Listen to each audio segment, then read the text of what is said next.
Hello, everyone. Welcome to Swyling Nation Network. This is the Thursday show, African Potential. And sorry for the delay of the broadcast. And today we'll be discussing different issues, but mainly we'll be having an interview that I conducted about education. And also at the same time, we'll be sharing different ideas and thoughts with our viewers. So I'd like to welcome you all, and don't forget to share, subscribe, and comment, and share it with your friends and family so that they can also be part of this show. So welcome, and we've been discussing on many topics. And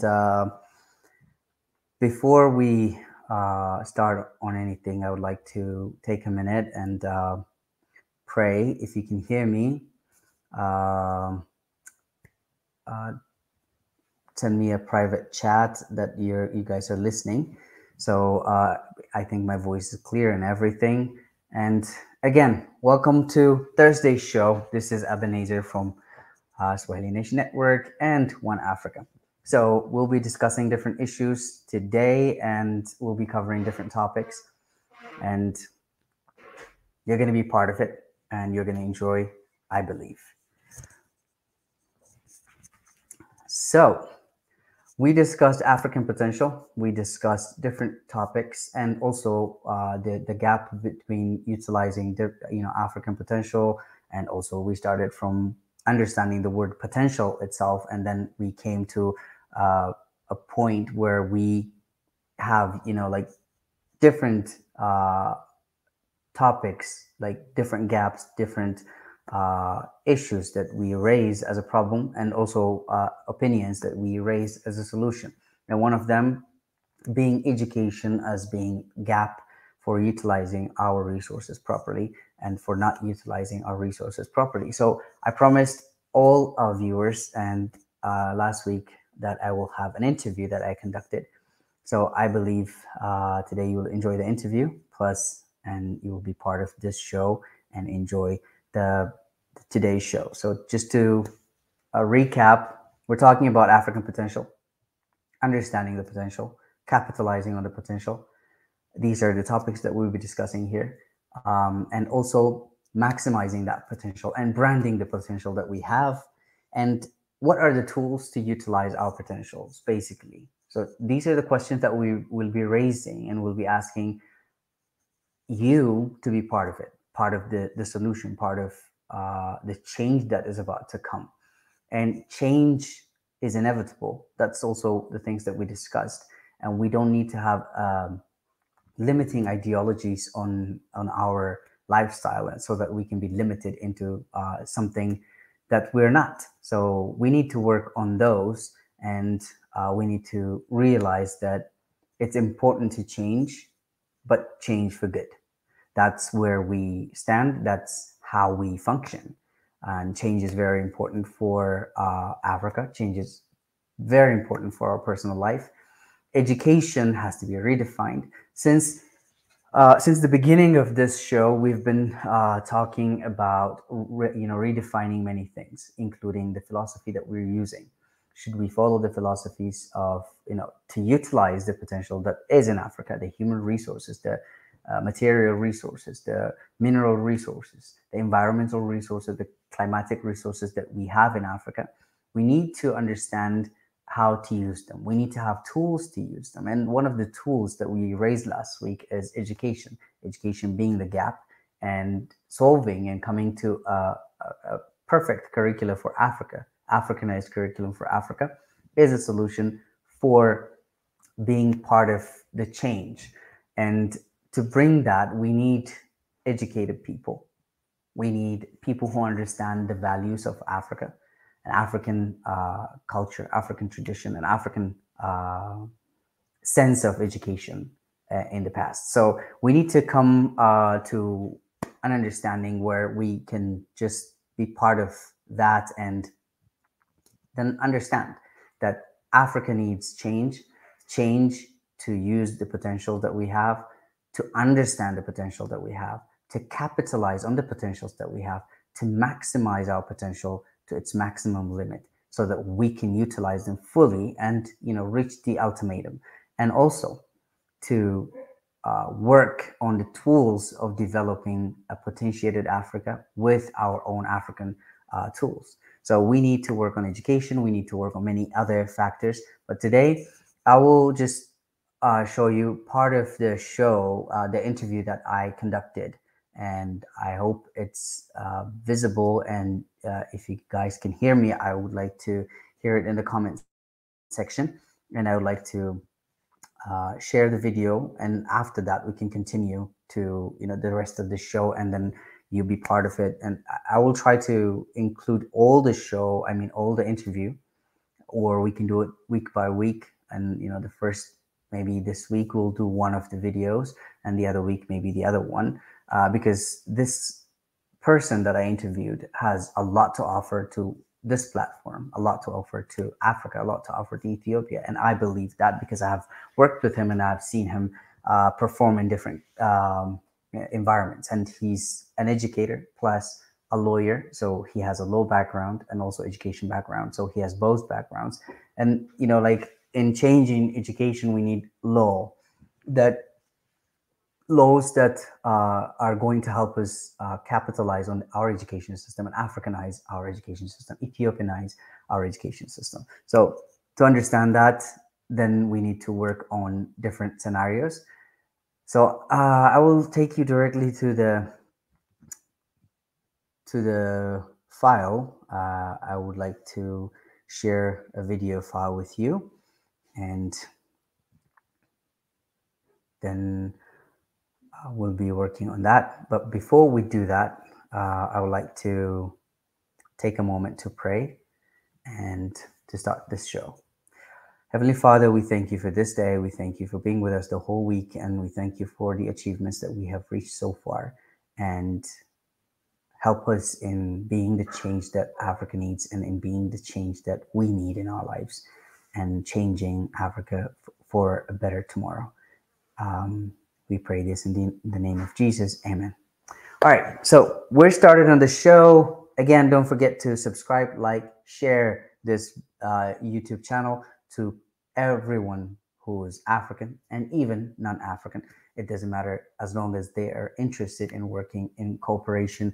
We can share it. We can have their opinions and work together. So I'd like to continue sharing the video. And sorry, I think I have a little bit of effect.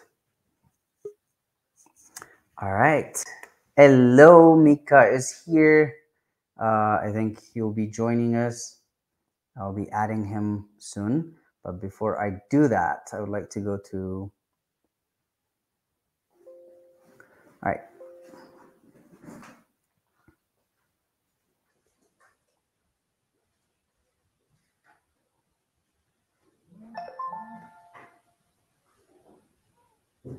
All right.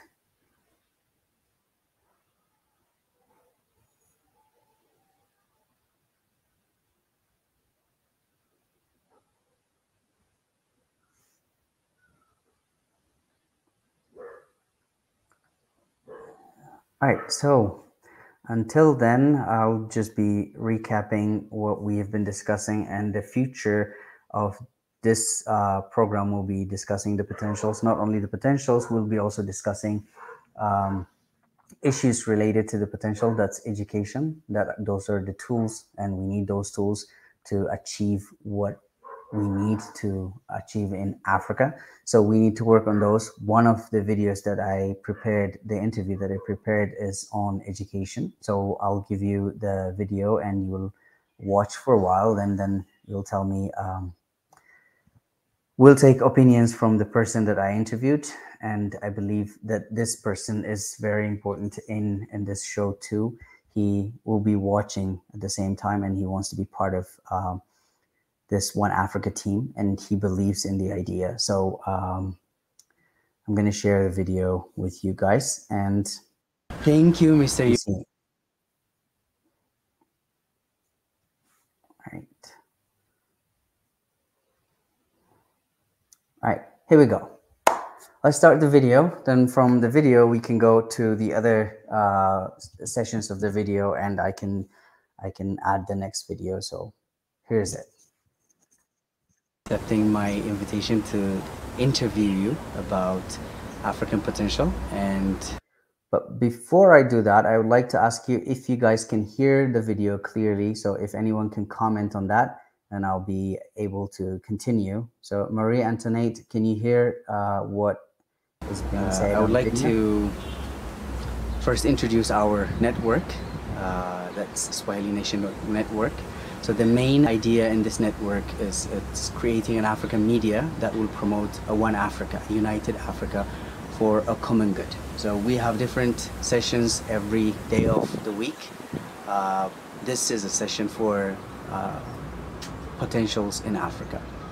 And what are the potentials? What do we see around us? So you're a guest on this show for today, and welcome to the show. If you could just give us a little bit of background about you, it would be nice. Thank you for having me. Okay. And I'm really happy that you mentioned the idea of one Africa. And I think this takes us back to our origin. I believe Africa had been one before we experienced colonialism and the impact of Western, or especially the European imposition of these ideas of border. This doesn't mean that there were not diversity in Africa. Yeah, we were colorful, we were diversified, but we were united, we were one. We were founded on common values that lasted long with us. But I think, as the writer said, things fell apart because of the external impositions and the subtle approaches that the Westerners imposed on us. And thank you for having me again. Thank you. So the topic for this session is Africa is poor by choice. You can change it. Many people try to change it into a different idea. Is Africa poor by choice? They asked that question. Some of them said Africa chose to stay poor instead of chose to be poor. So you can divide the questions in different ways, but the topic remains still Africa is poor by choice. So I'm going to start from there. When you see Africa, when you see your country, Ethiopia, what do you see? What are the potentials that you see in Africa? Is there a potential that we can claim and utilize? And then you can go back to what the gaps are to utilize that potential. Yeah, I agree that Ethiopia and Africa in general is poor by choice. This, I think, will give us or serve us as a springboard if we have to get out of our undesirable situation. Otherwise, unless we accept the facts on the ground, we'll keep on experiencing them and suffering from them. So it is by choice that we are poor, because we have what even other nations don't have.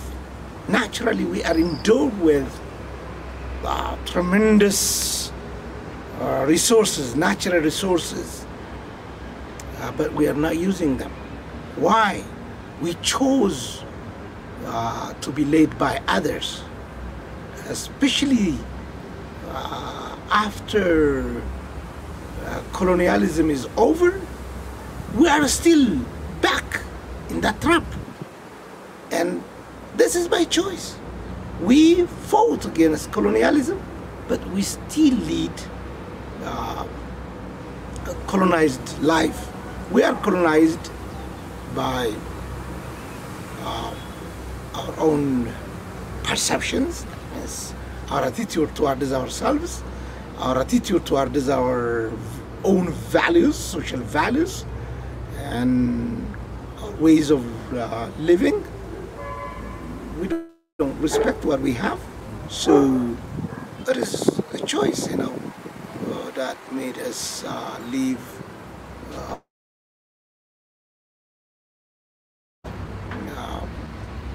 it is not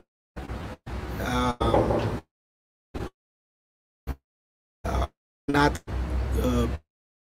Europe or America for making me live the way I'm living, because I have the opportunity to get out of it, to say no, but I'm still enjoying that one. I'm still trying to become European instead of being African, instead of remaining a better Africa. Rather, I'm trying to look for, or to trying to be American. What is this? Is it somebody who forced me to be like that? No, that's my choice. I know more about Europe and America rather than know about African nations and African values and African ways of looking at things. I have studied more about how Europeans and Americans live, and I'm aspiring to be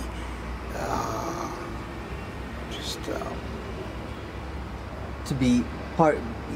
It's an amazing point that you raised, because on this topic we have discussed, we have argued, and also we've invited some other colleagues and teammates that are working in Swahili Nation Network, and also other individuals who have been helping us to come up with different ideas when it comes to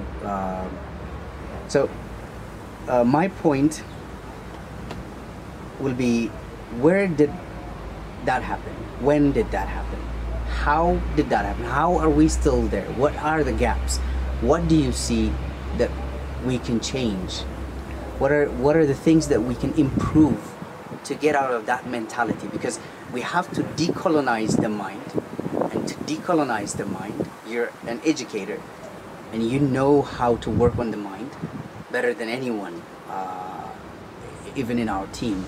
Then one of the reasons that I mentioned is, and other people's also mentioned, is education is the gap.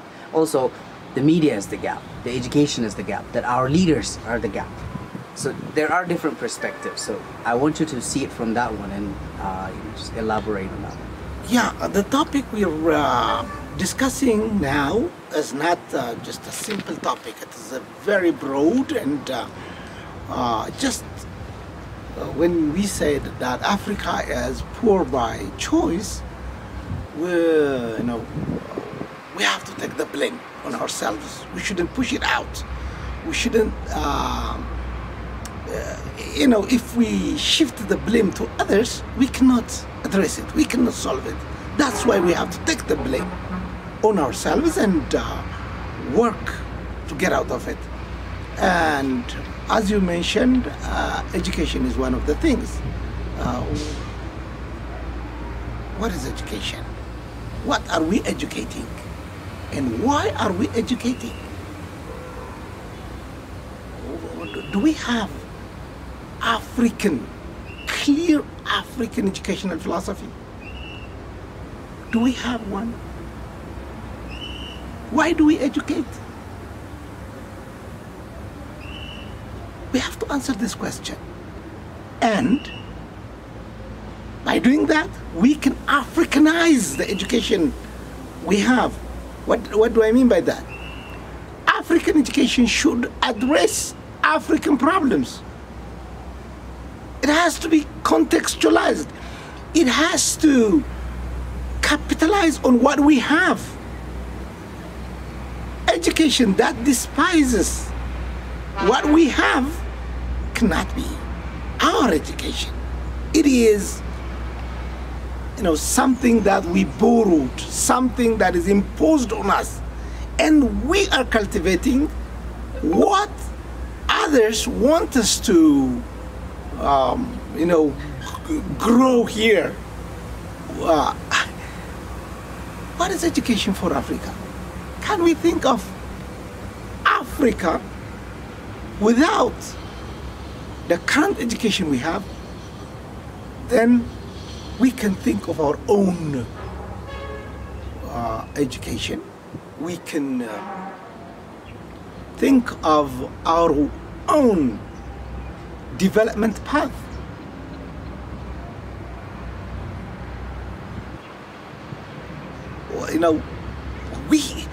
For example, if we take Ethiopia as an example, we have tried to adopt education curriculum from different countries, and we never tried to contextualize, to make it Ethiopian. We never tried to build on what we had. Rather, we just before we tried to adopt the French education. We tried it for a while, and then we became friends with the British people. Then we adopted the British curriculum. We tried to make our educated people Britons. We didn't succeed, and then we looked to other nations. Like, we tried to bring American education practices, and we tried, and we remained confused. Now, what is our education? Why are we educating? And at the end of the day, okay, you may be given titles and certificates of the universities, and you don't go back to your village and change the livelihoods of your people. Your education doesn't improve the lifestyles of the people you came from and you're serving, or you're working, and you are. Let's take, for example, in Ethiopia we have many doctors, PhD holders in the agriculture, but still we are plowing with traditional tools. We haven't improved them. We are dependent on like Ukraine and Russia for our fertilizers. We are dependent on China and other countries for our pesticides and insecticides. What is our education doing for us? Just to read the labels that they put on the vessels of those pesticides and herbicides. What is it? We rehearse what European inventors, philosophers, and educators did. That's what we are rehearsing. We study, and now who invented electricity? And that's our education. Who cares? What are we doing?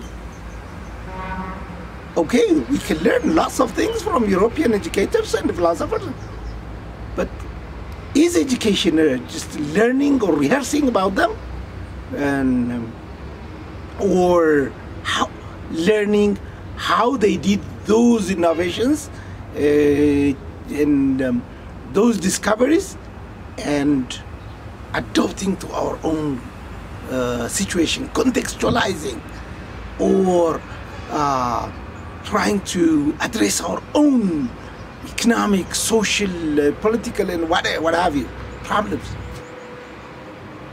What is our education doing? When we see this, we have to go back, lean back, and see what we're doing in the name of education. When I say education, I'm talking about schooling. Mm-hmm. Yeah, because we've lost our education, our indigenous knowledge.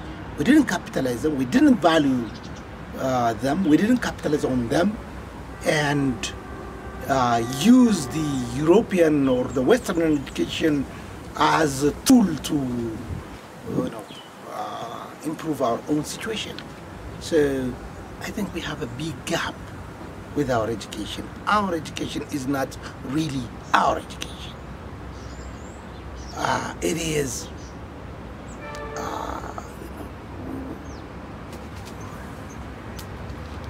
ode to our own thinking. It doesn't prepare us for our own situation, for our own context. Rather, it makes us, appreciate what is out there and wish, that we were over one there. Of them. Yeah. And up there. But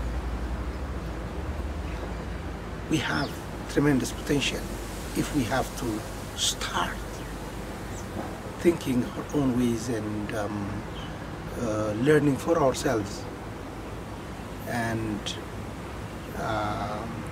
start to value and mainstream what we have in our own education, rather than repeating what they told us. So you do see the potential in Africa, and you do believe with our viewers that education is one of the gaps on utilizing our potential, because we've been told that we have potential. We have diamonds, we have gold, we have coltan, copper, we have cacao, we have cassava, we have everything that we need.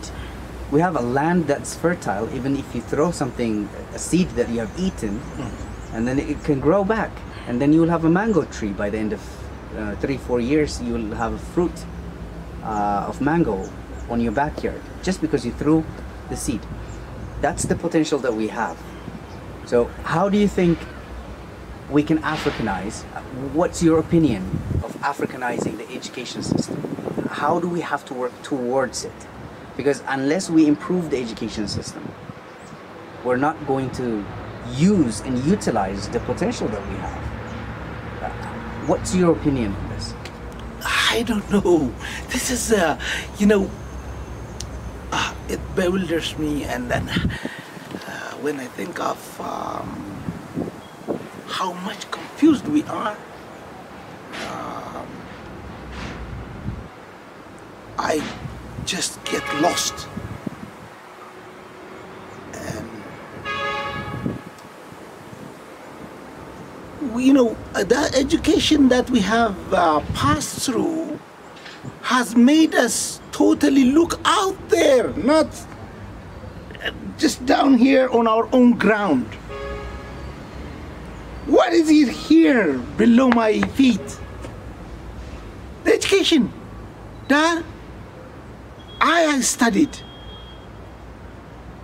It makes me look around, far out there, not here. What do I have? Just, it doesn't allow me to scratch the ground here. Rather, it makes me appreciate what is out there.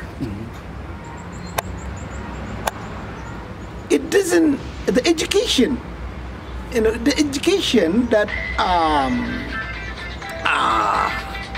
I passed through, I studied,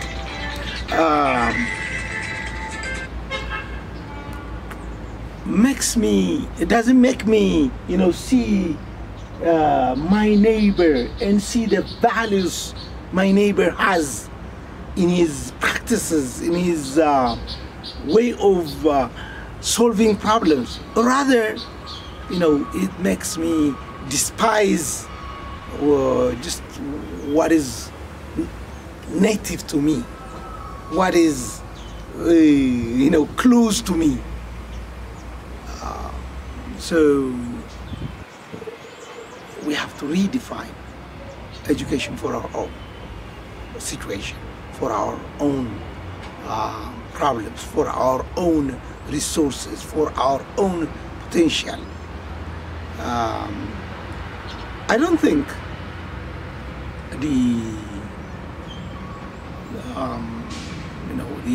the Westerners or the Europeans should come and tell us that I have gold or diamond or cassava or cacao or coffee here just so that they can grow. No, they don't. Why should they do that? Because maybe, I don't know, I suspect that they don't want me to exploit my resources. Maybe after a while they may come in a different way. Even now, there are, I think Europe and America are dependent on the resources, the natural resources that Africa has. And they want it to remain virgin. They want Africa. This is my suspect. I may be wrong, but I suspect that they want Africa to remain unexploited, just virgin. And tomorrow, they may come in different ways to make use of these natural resources, these gifts we have. But the way they do this is not just straightforward. It is so subtle that we don't realize what's going on. So that's why I want to ignore what they do. I don't want to study their practices, bad or good. What I have to focus on is just what I can do, what we Africans do for ourselves, for our own development. Now, I have to ask, our education should ask, isn't there a way, our own African development path? Why should Africa go European way? Why should we follow their development paths? Because we are, somehow different. We have different climate, we have different resources, we have different social fabrics, and we have different social values. So why don't we think of our own development paths? African way of development paths. Why especially the youth, the young should start to think of working together and thinking of African development path, special one.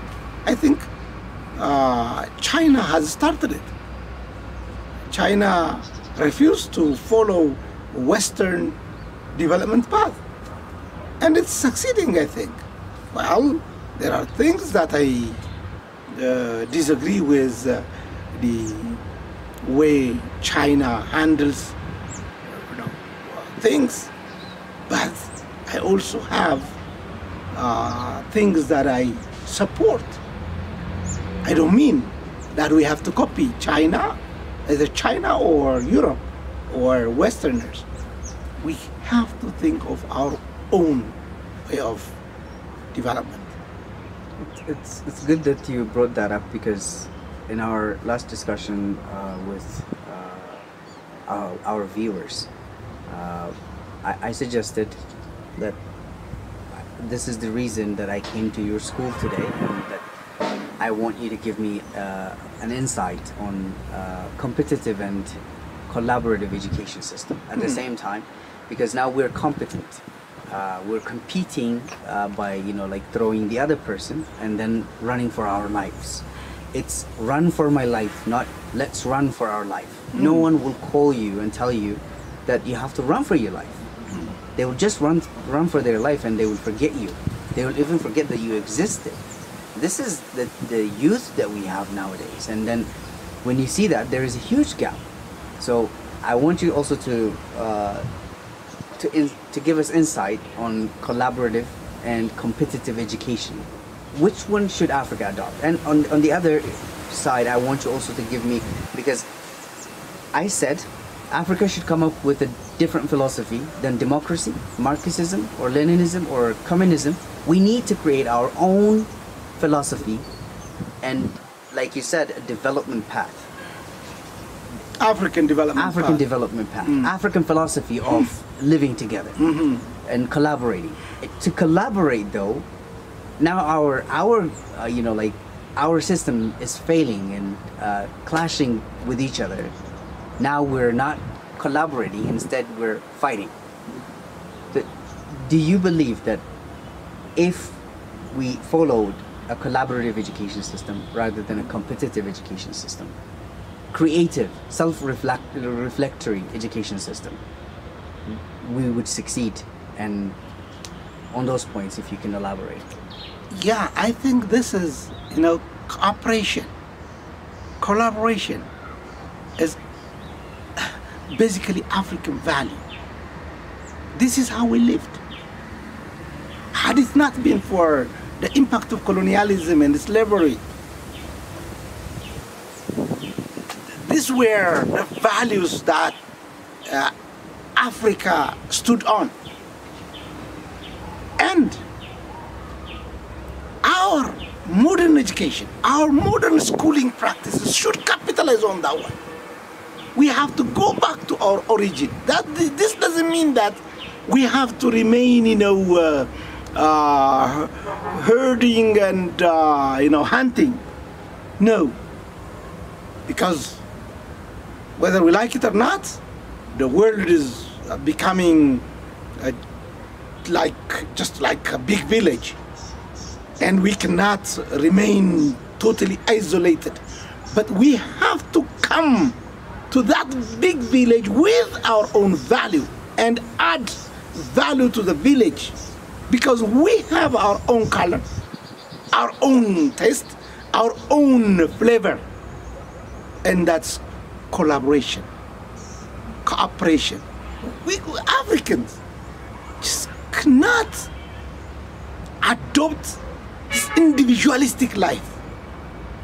This is not our philosophy, and it shouldn't be. We're better together. I need you, you need me. I need my neighbors, they need me and my family. I cannot think of just myself as an individual. Africans cannot think just as individuals. Rather, we're better when we think as a group, as a community, as a society.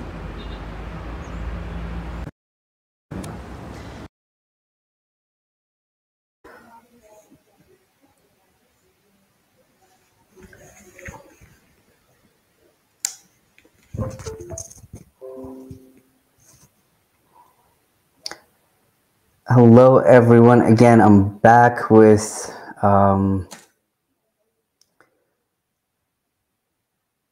okay, I'm here.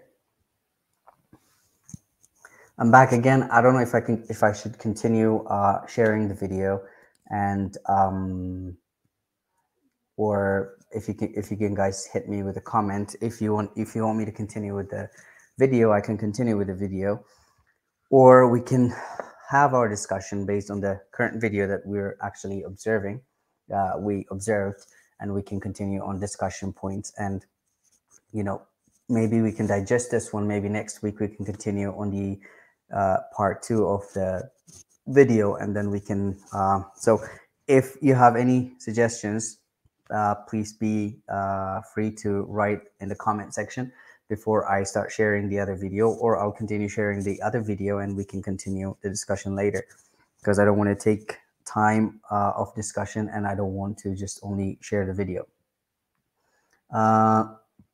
So if you guys are interested, please share your opinions. Should I share the video or another video, or should I just continue with our discussion? So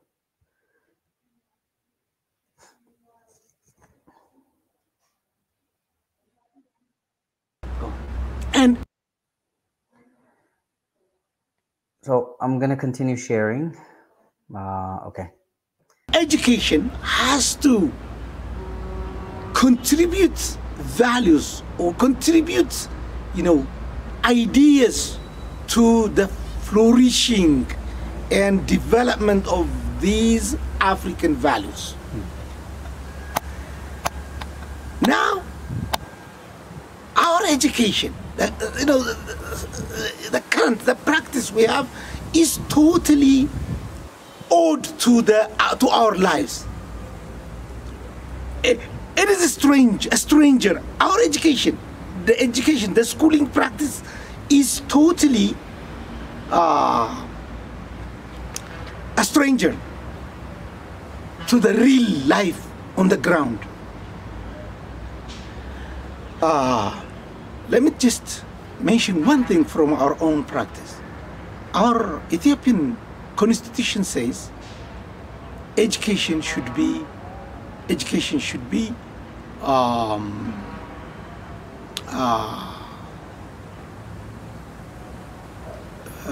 what do we call? It shouldn't be. It shouldn't have any religious values. It should be secular. They say it should be secular. Education is secular. Why? I'm not secular. And why should I, get secular education? What is secularism? What does it preach? The education that my children get is secular. I preach them here about God, or about my faith, my belief, whatever it is, whether it's adopted it or it's a native religious practice, doesn't matter. It's my choice. But the education says that education should be secular. But more than 90%, 97% of Ethiopians are believers in one thing or in another. Who are they preparing those children for? Who are we preparing them for? For Ethiopia or for a secular country? Ethiopia is not a secular country. why should education be totally, I agree that education should be neutral. Our education should be neutral. It has to be embracing. It has to be inclusive of our diversity. It can be religious or ethnicity or languages or whatever. It has to include all the diversities we have. At least it has to entertain. It has to tolerate our diversities. But why should it be secular?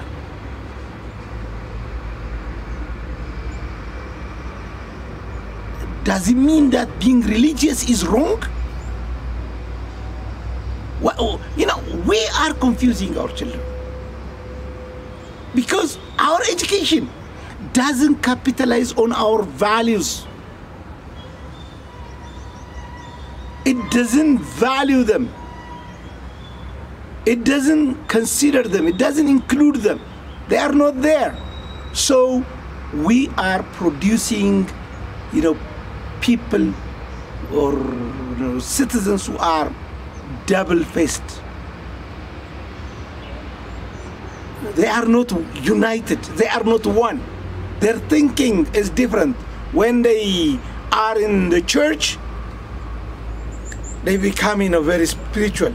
And when they are in their offices, they are different. They just put those values in the church on the holidays for Sunday, and then when they get corrupted, because there they study the fittest will survive. Here we say, give and it will be given unto you. And we teach them that you have to give priority to your brother, your neighbor. But there, me first. There, what's in it for me? So, how can we? Yeah, they are detaching, our education, especially when I say that our education is detaching our children. It's detaching us from our values. Right. This is a paradox. Education has to contribute for our betterment, not just to make us deny ourselves, lose our own firm values and foundations. Unless we really prove that those practices are against humanity or against our social well-being. So I think this is a gap that we have. Education, our education, has to be Ethiopianized. It has to be Africanized. It has to address our own problems. It has to prepare our children, our citizens, to solve their own problems and work for their own prosperity. Okay. So, do you believe one Africa, or the concept of a united Africa for a common good, can be a reality if we intervene and take charge of redefining the philosophies that we are actually currently following on education, on democracy, human rights, according to African values? Do you think one Africa will be a reality? I think so. And well, it may take time, and it won't be easy, but we have to start it anyhow, because that's where we are better. That's how we can contribute to the world. That's how we can become ourselves and add to the betterment and well-being of humanity in general.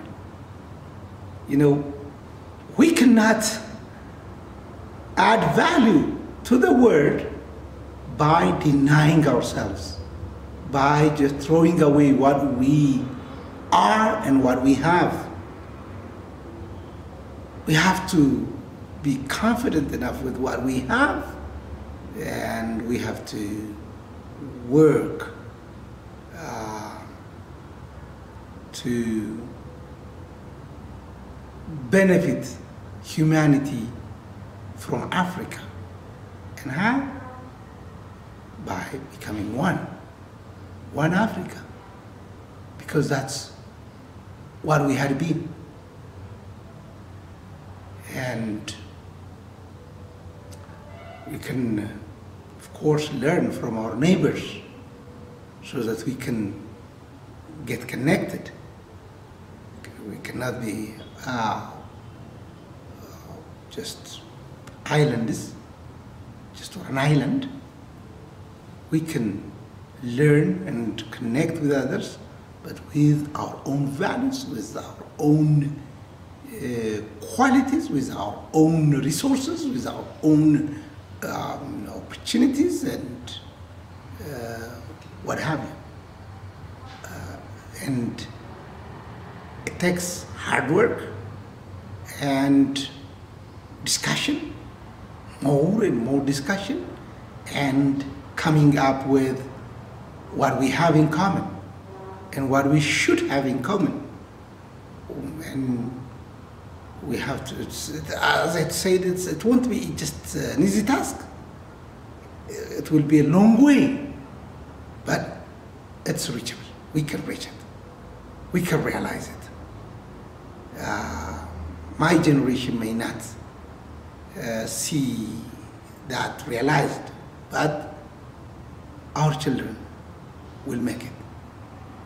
But we have to start it now, because we are aware that we are falling apart because we are trying to be others. We are trying to just copy what others have, and we're losing ourselves. And that will not take us long. It will make us remain prey to those who need what we have.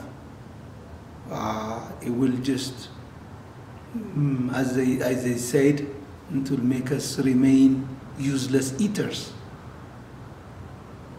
The other side of the world, expects, whether they like it or not, they expect us to add value to the world.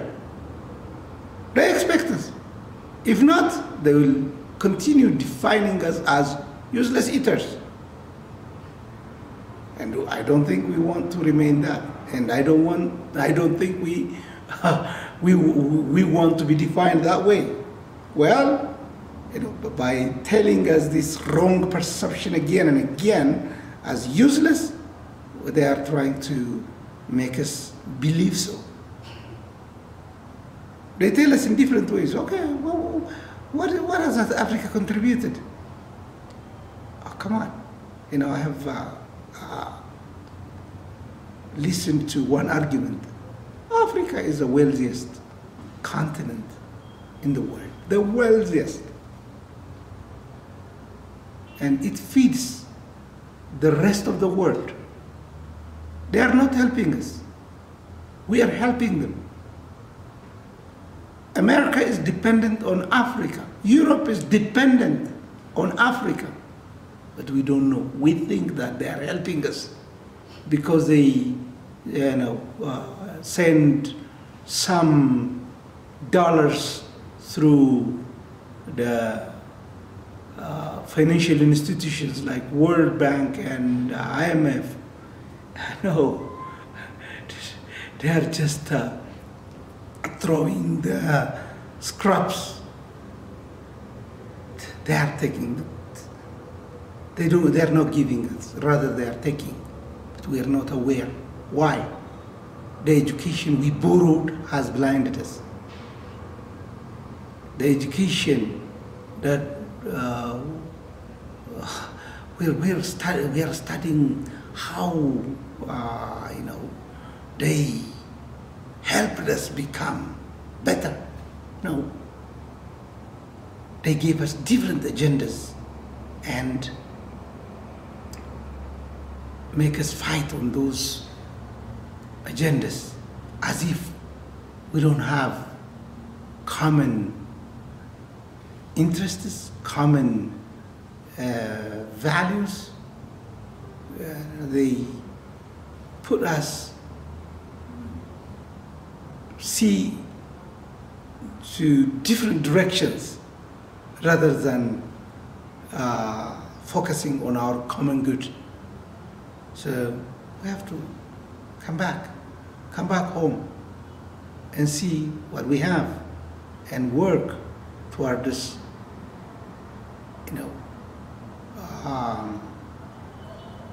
sharing those values among the current and coming generations. The present and coming generations should see the values, the resources, the opportunities we have and work towards it. I'm sorry, the Western education has made us think of shortcuts to prosperity and growth, and it's individualism has conquered our mind, and the Western education defines life in terms of money. The bottom line in Western education is money. But the bottom line in African life is unity. Living together, becoming better together. I cannot be better without you becoming better. This is African philosophy. This is Africa way of looking at life.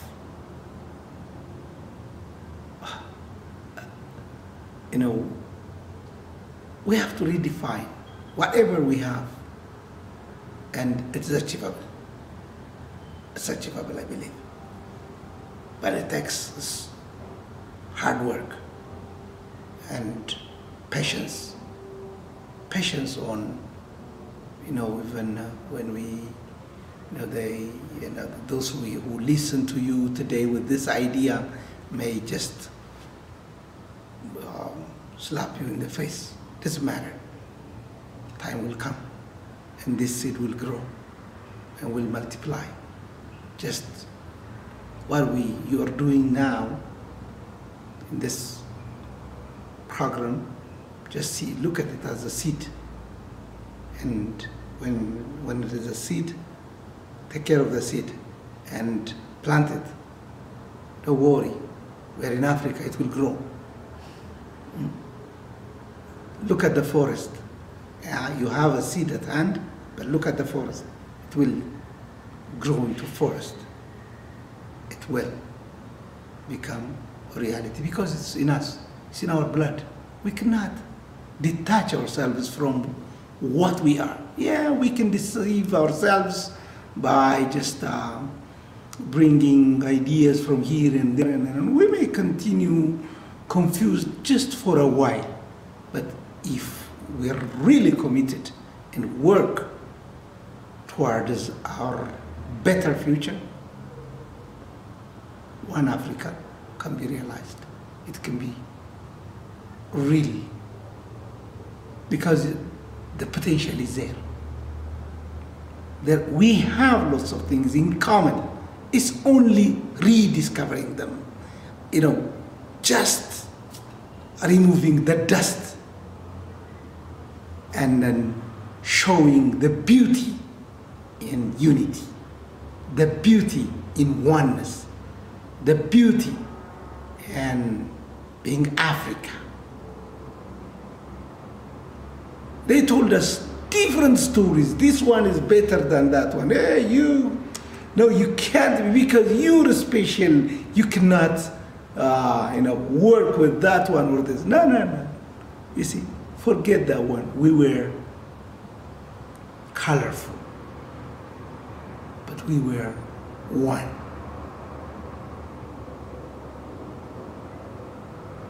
And that was our beauty.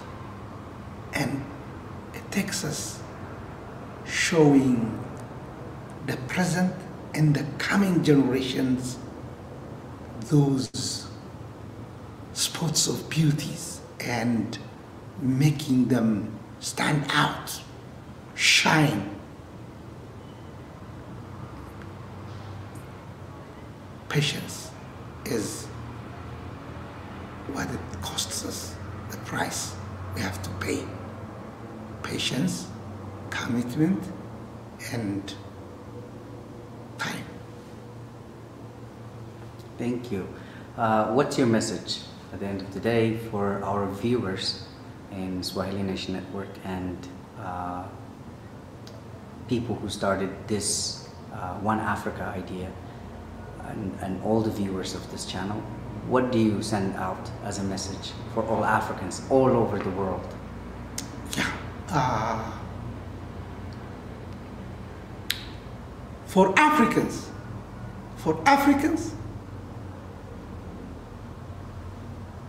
I say, try to study yourself.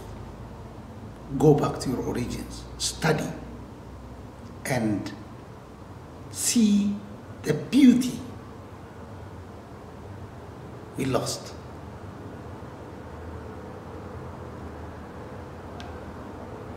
And try to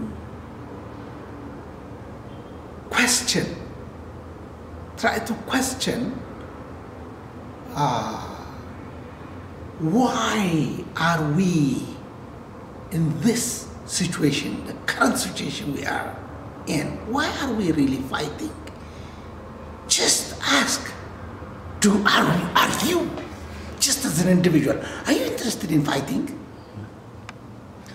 Are we really interested in wars and poverty? Do we really like those things? I don't think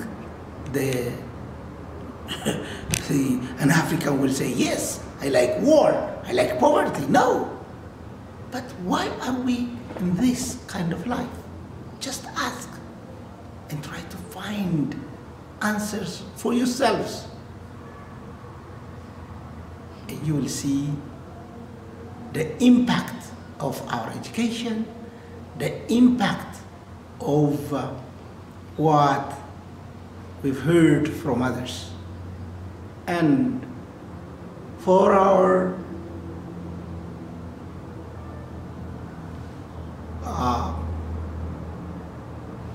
brothers and sisters out there, out of Africa, or who are not Africans by origin, I advise them not just to leave us alone and help us rather develop our own way. And they shouldn't consider us as threats to the world. Rather, they have to see the values we have and the values we can contribute to the betterment of the world. I'm sure they will see that Africa has better cooperative values. They can see if we just leave us alone so that we can develop our own way, they will see that the cooperative ways, African ways of cooperation can bring the world to a better position. Look at the world, brothers and sisters. We are in war, in big and small. And this is the result of competition. It will not take us to a better position. Of course, some may benefit from it, but as humanity, we were created to live together. And the cradle is in Africa. Now, the seed, the potential for unity can be observed in Africa. And we have to work towards flourishing it, towards, making it stand out and become the world value, rather than despising it and trying to destroy it. That's the message I have for my human brothers and sisters all over the world. Thank you for having me. Thank you very much. All right, everyone. Hi, everyone. I hope you enjoyed the interview that I had with Mr. Yosef Adeno, school owner, educator, at the same time, a lawyer. I think you enjoyed. So we're going to come back to all of you, and I'm just going to go through all the comments that I've been receiving.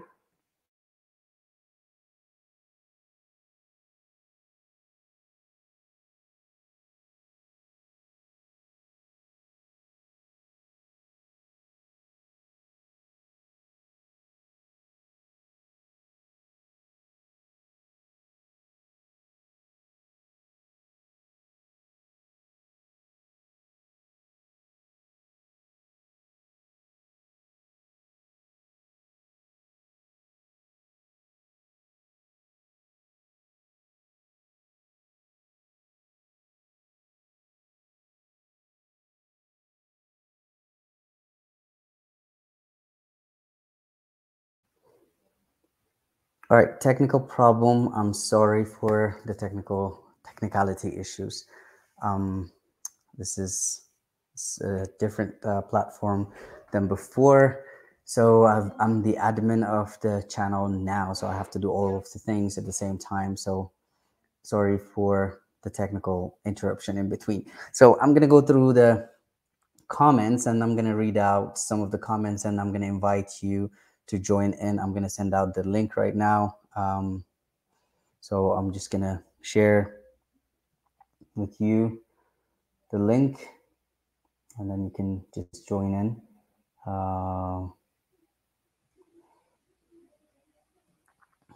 So here's the link. You can join in. I'm going to go up to the comment section, and I'm going to see and review what we have been saying.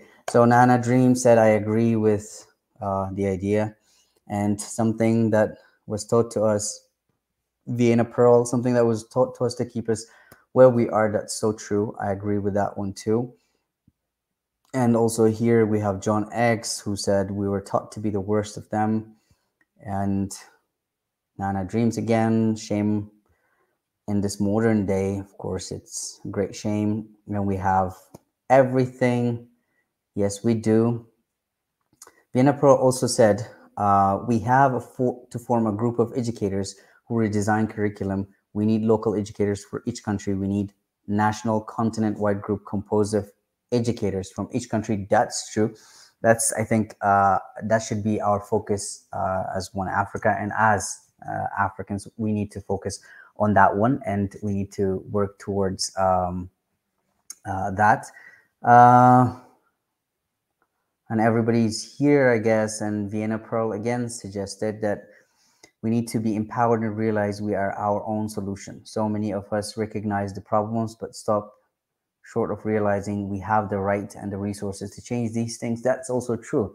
I think that's the gap on the education system is that we have been discussing on this issue. And when I was interviewing Mr. Yosef, I had a lot of ideas coming out of him. Even after the interview was done, I communicated with him, and we were having a fruitful or productive conversation. And I grabbed and grasped a lot of knowledge from him, and I'm really grateful for that. I'm grateful that we have people like this who are committed to changing the education system. And I was just conducting the interview in his school, and it was an amazing interview. Um, so we need to really work on, utilizing the resources. No one is showing us, and we're not even seeing that we have resources out here, and we just, like, we have people out there just, we want to go to Belgium, we want to go to Norway, we want to go to Europe, we want to go to Canada, we want to go to America, we want to go to Australia. Yes, money is the issue. The bottom line is not the only, it's not about only about money. It's not about only finances. It's all about the commitment, the dedication that we need to have as a nation, as one nation, as Africa. And Yenatan, okay, before Yenatan, there is, oh, Yenatan suggested this is a great show. Thank you, Yenatan, for the comment. And Big E said the tools required to get the job done and advanced education don't align. All right, you're going to explain on that because you're waiting in the background. Big E is going to come live, I think, right now. So before I invite Big E in, I want to go through the comments. Tanzan suggested we really definitely need a new vision. That's actually amazing. I do agree with Tanzan on that too. I'm gonna go again, finish up the comment, then we can go to, yeah. Okay, I family. All right, that's Marit. Yes, Yenatan said it will not be easy. Yes, it definitely will not be easy, but it must begin now. And also an interesting comment here was also Beti Hailu. Education system, the education system that we have currently is being used as a programming method.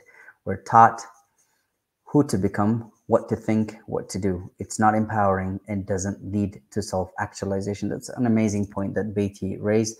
I believe that she'll be in the live and also will be giving us an insight on that one. Tanzania, our education does not capitalize on our values. Very true. Yes, very true. Our education has to be Africanized. Definitely agree on that one. So Yenatan, again, his views on SNN are, and One Africa 100%, we can continue to be defined by the Western view of Africa, which is self-defeating. The world is dependent on Africa and has been for centuries. Yes, Africa feeds the world while we starve and fight. The West, here's Jonathan again, the West was built on the backs of Africans, we must say. Hashtag no more. That movement should continue. And yes, Tanzan, we worship the West / whites while they're robust, blind. Okay. And Marit also said, but the Western education has not taught Africans to be proud of their own way of living and unite. Yes, true. It didn't teach us. It just taught us to worship the Western philosophy. Yenatana, so I think the answer to this question at hand is that Africa is poor by choice. Yes, Africa is poor by choice. He definitely agrees with that one. Shagal Mari said Renaissance and Enlightenment for Africa. Definitely. Definitely not even a comment on that one. I don't understand what Joseph Befekadu is trying to say here. When stones are thrown to a tree, behold, that the tree is full of ripen and even precious fruits. I've perceived those irrelevant and illogical words like stones. Which words, if you could explain, Josie, would be really nice. Each paradoxical expression use the example Africa is poor. No expression is more paradoxical than that. Yes, I understand, Joseph. Maybe I mean, English for all Africans is, I would say English for all Africans is second language, maybe a third one. So we're not here, Yosef Befikadu. This is my show, and I like to keep comments non-offensive and polite. So we're not here to correct how the English is written. Actually, we can argue on how to write English on different perspectives, and we can even make fun of it. That's what I believe, because it has a funny way of changing the rules of grammar, and then fitting in. So it's not about what he said and how he said it. That's not the issue, Joseph. So I would like to uh, you know like this expression, use the example, no expression is more paradoxical than that. I think, dear language teachers, to teach paradoxical expression, use the example, Africa is poor. I don't know what you mean by that, to be honest. So I'm just going to let you explain later. You actually are the only one getting my name right. Oh, Marit, thank you. Believe others have. Yes, American English. All right. Okay. So now you can come in. I've shared the link and I have sent you the invite link. And so you can come in and we can communicate on this, you know, uh, on this important issue. So I interviewed a school owner who owns kindergarten, primary school, and two kindergartens actually, and who has a degree in law plus in education. So in education, I mean educational planning and management. So I believe that this is where we need to start to use the potential of Africa. We need to start on education. As long as we are not focused on education, then we forget the facts on the ground, and we tend to focus on the wishes that we have, the wish of living outside of Africa, and then making Africa a cemetery for us. When we want to get buried, we want to come back to Africa. But when we want to live, we don't want to live in Africa. We just want to go somewhere else, enjoy our life, and then come back as in a cascade to Africa. That shouldn't be the reality for Africans and Africans living outside Africa. And I know it's not comfortable. I know it's not as comfortable as Europe. It's not as comfortable as America or Canada, but this is where it starts. If we want to leave a legacy behind, we need to work towards this common unity that we have, and we need to come on the ground and work. From there, we need to work on the youth who are planning to leave Africa, instead of like capitalizing. We have educators out there like Big E, like Ezra, people who are out there and just who have the potential, like that can be weaponized to Africanize our education system. That can be weaponized to, I'm not talking in a weapon arms form, but that can be weaponized. And yeah, we need to work towards achieving a better education. Tanzan wrote the comment, we should not take pride in speaking another person's language. English is not our language. We should be proud speaking our African languages instead. True, I agree with you. We need to have African languages. I'm going to invite Biggie in, and I'm going to go live with him, and you can also join. Asante sana pai alkebulan. Yeah, asante sana. I need to learn Swahili, so yeah, we can also use this. Hey, Biggie, welcome to the show. And you've been trying to get in, and I didn't let you in because I wanted to finish the comment section. So now I'm done. We can continue our conversation. Yeah, thank you so much for having me. It was not the issue. The issue is my connection between my phone. I was on the Okay. phone, so when the call comes in, everything drops. So I All right. logged in my laptop. But Okay. great topic that you brought in, and you have great interviews, videos that you shared, um, and I think overall through all your our discussion, the focus has always been the education part, and some the urgency is there. And one of the note that I take from there is that when you said African education, it's just that hit the chord right there when he said we need African education within ourselves, by Africa, within Africa, and getting aligned on what's been given us through the Western style of education. So that I take, I leave it to all the Department of Education to come up with a solution and the cutting and becoming the lead on that. And I think we owe it to Africa. Those of you that listen in this program, and if you can kind of put a little block of things on how to put this African education, it would be greatly appreciated. That's one thing that I've taken, and a lot of the other stuff that I was about to text. Another issue was like putting the horse before the cart, you know. And when you look at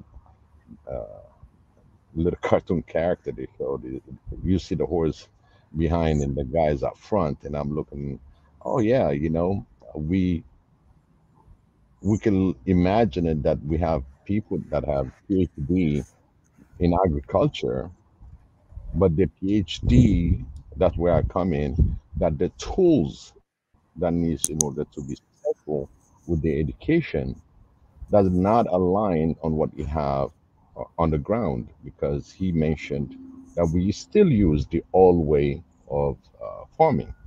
And I think now we need to align the on the farmer side with technologists, with people that really can manufacture uh, tools. So the more PhD you have in the agriculture, and you have zip of any creativity to bring the tools in, the the educative part and to master it and to go through the process using new technologies is not there. That's what I meant. It's not aligned.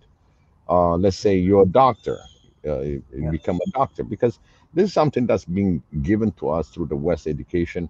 You know, you have to be a doctor of something, the science, IT form, um, mechanical form, engineering, architect, all that. It is in line, but at the same time, each field needs and requires tools. So if you don't have the tools to operate, let's say, you know, or if you don't have the your so-called surgeon, but if you don't have the knowledge of doing a transplant and the tools that you need, the knowledge you need that you're going to specialize, I call them tools. So these are not aligned. You see, you can have uh, basically the whatever that you graduated on and master is using whatever is existing, but nothing improved. So these things under my second comment, that's when I said, you Yeah. know, Okay. I when the understand now. comment Yeah. comes, the Yeah. the tools, it becomes like, putting the horse, in front of the cart. So let's Sure. be very no, because Africa needs it now. Everything we talked Yes. about, that Yes, was we they do needed need it it. about 40 years ago. They needed that, you know. And I on the last comment that I put in is, what's the reward of unity? What is the reward? It's a question because a lot of people want to shy away from money. Okay, money has two faces. Okay, one, if you don't have money, you cannot purchase things or do things with it or whatever. Now you're going to be finding another alternate. Okay, if you have a farm, you're living out of your farm. By selling your goods to the markets, you make money. So there's a component of money that's been seen like self enrichment and being selfish about it, about other people once you make the money. But that's not how it should be. The more money you make, the more you share, the more technology you can bring in, the more investment you're going to bring in, the more you can invest in it. So we kind of shy away when it comes to money topic. But in fact, you said you're going to come up with some kind of education when it comes to money. So I'll leave it to you. But again, money, whether the West teaches you, the East teaches you, Africa teaches you, money is money. You know the power of money.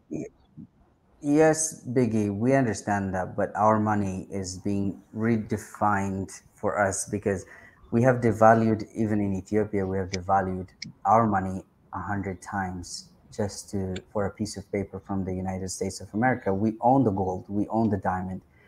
It should be backed up by our resources, not backed up by World Bank, not backed up by IMF, not backed up by anybody else. We should be the ones defining. That's where that's where education works. When we work on education, we work on the resources that we have.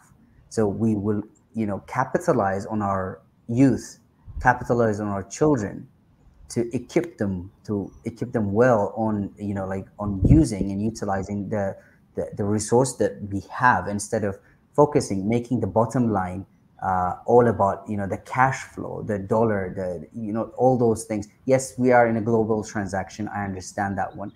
That's not something that we're going to shy away from. But as long as we keep flushing our human resources, our mineral resources, everything, if we keep pushing it away just in the name of money, if we keep sending people to Japan, if we keep sending people to America because it's not comfortable here for them to work, we need to create a favorable environment for teachers to teach. We need to create for favorable environment for technology people to do their technology here, to practice. It wouldn't kill. Like when what I understood is there are lots of people who are who have a PhD in many things, but it's still they dream to go back.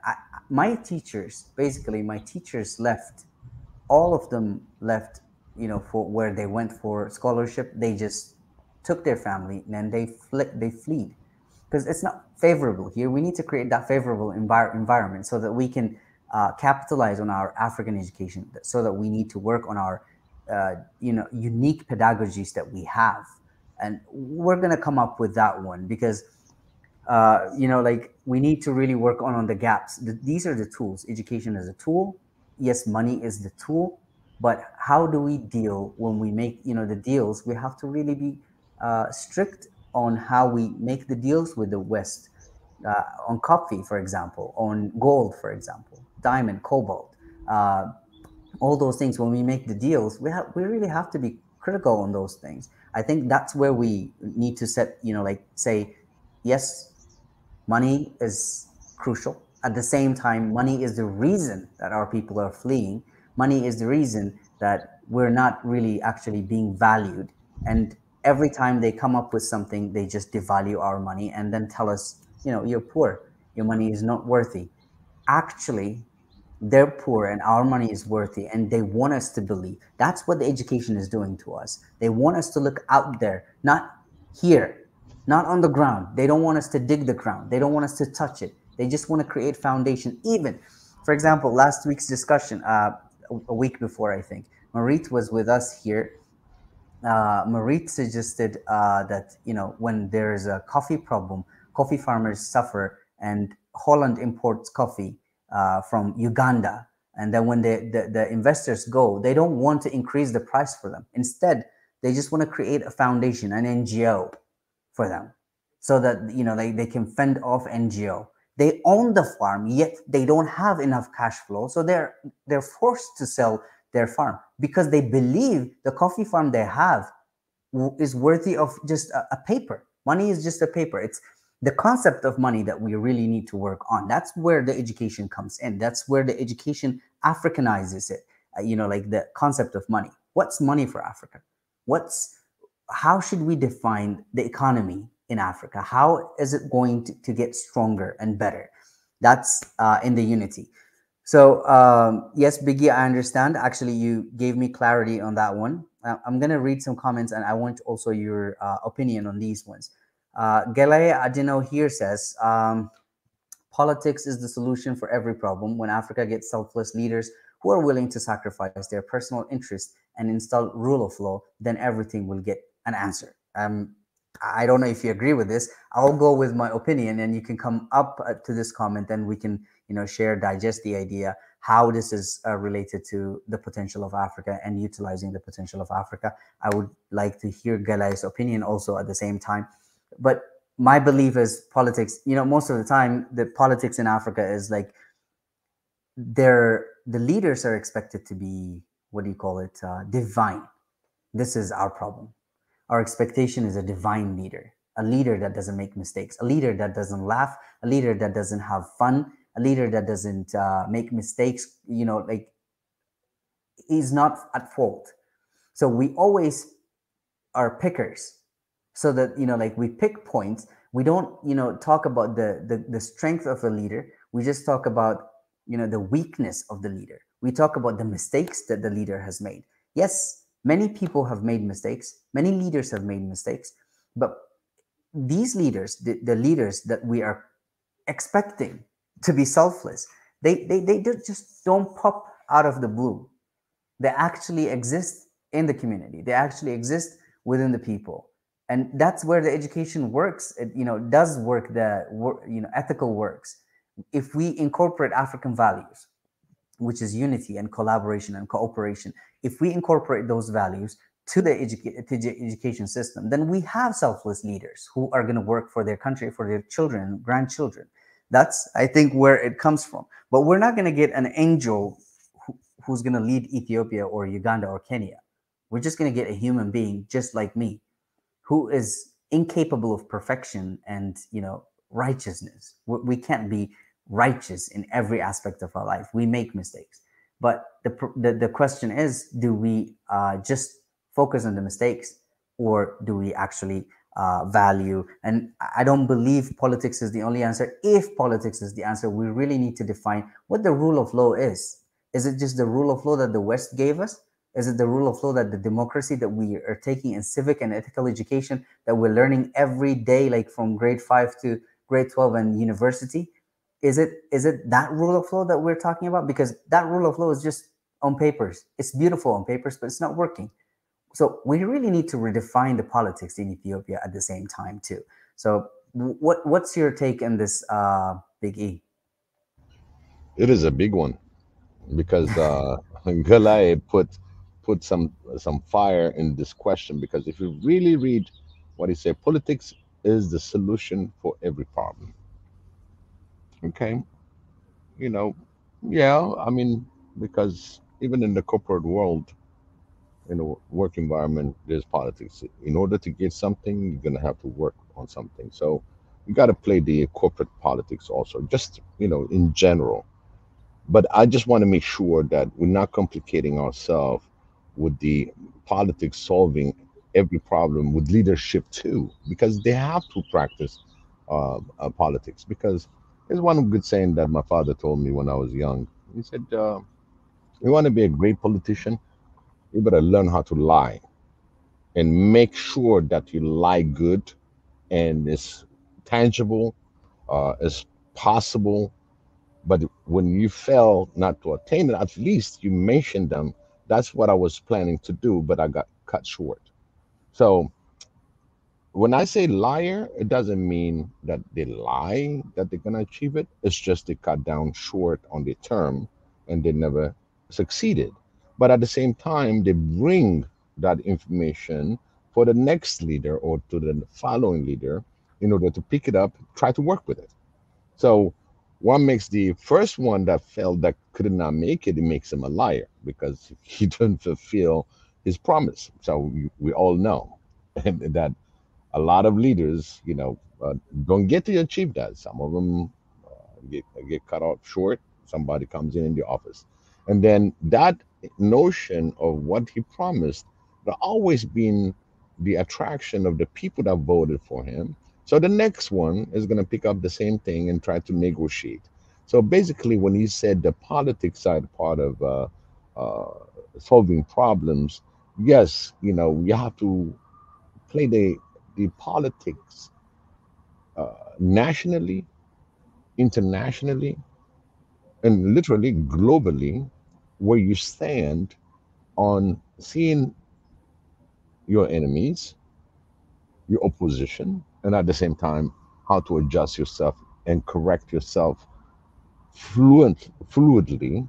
Like when and any negative narration comes against your campaign or against your way of changing, you have to be very flexible on how to play these roles. So when it Yeah. comes to that's politics in the nutshell. Okay, you got to play around, you give and take. There's a lot of things. Status quo. I mean, you need to be a good politician, really, if you really think about politics. And there's no good politician. Everybody has his own little shortcoming, failures, and you adopt. You keep changing. You keep pushing the boundaries. And when you involve others to help you achieve that, then your Mm. politics is going in the right direction. It's how to influence, how to really put your word out there, the word that you put out there, and reap the benefit for the benefit of others. That's politics. It is. I mean, he puts that. Try one thing that he said. It's about honest, selfless leadership. Now, when you look at it, politics makes you look like selfless, sometimes greedy, sometimes it gives you different name on whatever you're landing in your politics, on how you manage yourself into the politics. So to tell me a politician to be selfless, no, it cannot be selfless. He has an agenda. He's got to deliver that agenda. So he's not going to let the enemy or his benefactors just taking advantage on him without any help, just putting him up front, fighting, and nobody supports him. But when they reap the benefit, they never turn around and say thank you. So do not expect there will be a selfless leader. Each leader that we put out there, they're supposed to be fighting for his own people. Yes, right there in the nutshell, they are selfless. It's just there are too many issues that arises in the political arena that he has to fight it. Sometimes you're gonna see him selfish. You can see him, oh my God, you did a great job. All these get balanced on what the people, meaning the populace, sees on which direction this leader is going.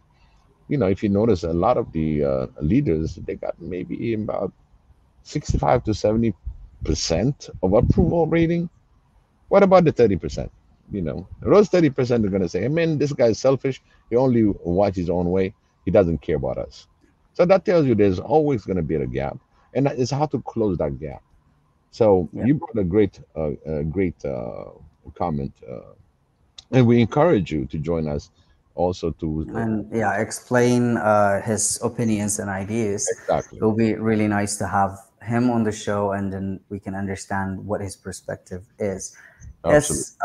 Yes, Sam, we're still waiting for Sam to join the live show, but he hasn't joined I yet. think Josie Um, came in and dropped.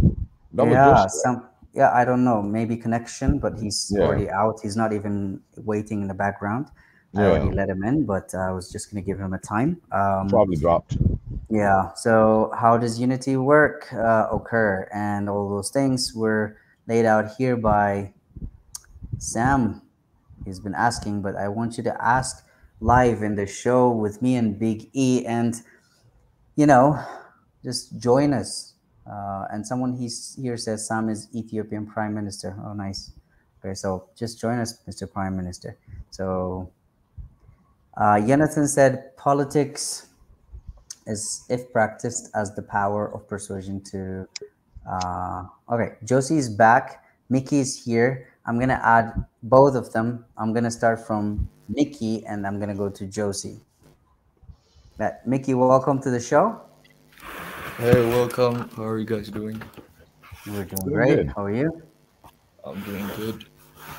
Yeah, I just came in. I heard a couple of things, and uh, like Biggie was saying, uh, I don't believe like every politician is selfish. I believe like the good ones that think about the people give self value rather than being selfish. Yeah, as we know, majority of them are selfish, especially to their abusing their power. But when you have self value as a politician, you care about the people and you protect the people, but you're considered as selfish by the opposers and the outsiders that you're putting boundaries on. I believe that in my perspective. All right. Josie, what do you think? Oh, how are you, I'm Biggie? good. How are you? Welcome to the show. Thank you, thank you. Uh, Actually, I came late to this show today because I'm dealing with some purposes. And Okay. when Yosef was making a conversation, I heard about some issues regarding potential of Africa, and that is my basement regarding my comments. Mm-hmm. What I want to say there is, I was not talking of language or whatever, whatever. I made two comments just to support all that, to show that I agree with Yosef or the conversation. And, Mm-hmm. you know, regarding the first one, regarding a stone thrown to a tree, Yeah. yeah, sometimes so far we have been discussing on this issue. It becomes a petition, and the so-called developed countries describe Africa as poor or a country or a continent that is in need of their hand always, and they have been using this perception want to colonize the minds of Africans, not to look at themselves, at what they have, at what they can do, or on how they can improve their homeland, Mm-hmm. and to get some benefits, using with the mask of generosity. Or Mm-hmm. I do say that is pseudo generosity, Okay. and that is what I want to say on the comment section is, I'm afraid, uh, all the expressions, all the misleading perceptions that Africa is poor and hence needs our hand or and ever is a pretext and fallacious, and it is this expression that I use as a stone. Okay. They Okay. they Now use I this understand. expression to get some advantage, as we've been discussing, because I heard on the discussion for a while and perceived like a stone. And when a Mm-hmm. stone is put to a tree, You'll see. some fruits, All right. to cut Okay. some fruits. That is All what right. I want to. And regarding the paradox, let me put it in a nutshell. We, the truth we know is Africa sustains the world. This is the truth Mm-hmm. we know, and Mm-hmm. it is fact. What Okay. others preach is that Africa is poor and it is a continent always in need. And what is paradoxical than this expression? True. And I don't mean True. that I English understand. teachers or other language teachers should use this, but I just want to express I that think it is a I paradox. think I understand your perspective now better than on the comment section. This is better because it's good that you came live and in the being in the show because it's interesting. The two topics that you raised are actually interesting. Now I understand your perspective too. It's thank you for explaining, and I apologize for the misunderstanding that was there between reading and understanding the paradoxical issues. So Africa is poor by choice. Now we're here to understand the potential. We're here to capitalize on the potential. In this show, in the Thursday show, every night, the discussion is, understanding the potential, capitalizing on the potential, maximizing our potential, and then using those and the tools. I want you to suggest some tools. What do you think are the tools to use, utilize, understand our potential, and use, like mobilize the youth to grow Africa together? I'm gonna go from you, then to Miki, and I'm gonna go to Big E on this idea. What do you think are the tools that are necessary to achieve true potential? Because potential is not in reality; it's just a possibility. So to make that possibility of producing whatever the world needs, what do you think are the tools, Josie? Yeah, I'm sorry, I'm not quite listening to you because of poor connection Oh, here. all right. I So hope what are the you tools got to me. You understand? got me. Yeah, I got you. you got I got you. my idea. And Yeah.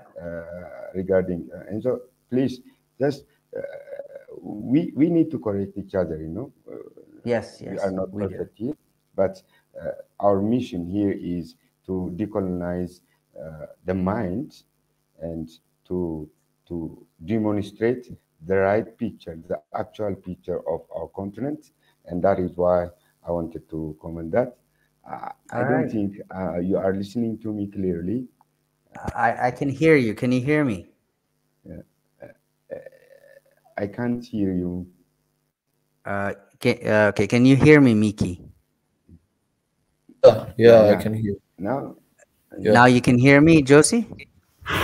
yeah, now I can Okay. hear you.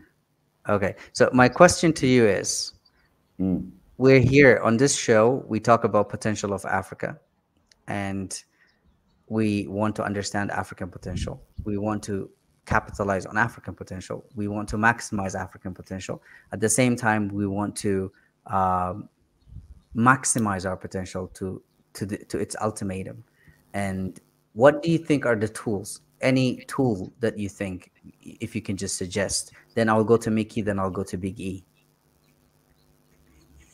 yeah, this we need to call upon our artists to demonstrate the actual image of Africa to African lovers Mhm. and to those who appreciate humanity, not only African, all who appreciate humanity, should know what Africa looks like actually. And we, as Africans, we need to show in action the commitments we have and we can make to improve our land and lives of the generation. And we all need to make effort. And this is so the main tool is artist and art. As to me, the first one is art. In Okay. addition to such platforms, and many platforms are there that demonstrate about African and true identity of Africa. Uh, I'm follower of many African lovers like Tunacheki and uh, Search for Uhuru and many. And so uh, such tools are play great role in making some points regarding improvement or showing potentials of Africa. And that is one I want to say. Thank you, Josie. I'll get back to you, and I'll go to Mickey now. Mickey, you can continue. Uh, well, as we say, the potential of Africa in general, we need to start with particular because we're all Africans right here speaking and the people watching, all of us. So when we put it into simplicity, we need to allocate first our individual and particular potentials. we need to do that, like he said, start recognizing what we have, what we used to have that's locked under our eyes because of different reasons. After that, I believe, as we said earlier, it starts from knowledge and the education. But we must not wait until like the education system changes. We need to educate ourselves personally. That's my belief, because everything is on the platforms these days. If we want to learn new stuff, there's YouTube. We might not get certified on that, but we can know about a lot of things. Mhm. So we need to allocate those type of things, starting from ourselves in particular. Okay. And then when we will start respecting our things, and then the potential will grow in the financial aspect, in the social aspect, in every aspect, in my belief. That's how I All see right. it. Okay. Okay. So, education and educating ourselves, working on ourselves, self development is your tool, I believe. Big E, if you have received the question, could you point out something? Oh yeah, I mean, it's a great question. Now will start kicking me on the back, but at the same time, that was one part of the thing that I'll bring on my show. Also, I see everything uh, in a block. Okay, and I'm a program manager. I ran several other project managers and other subs. Whenever I want to achieve whatever that you give me on my plate, and how to get the resources and how to put things together.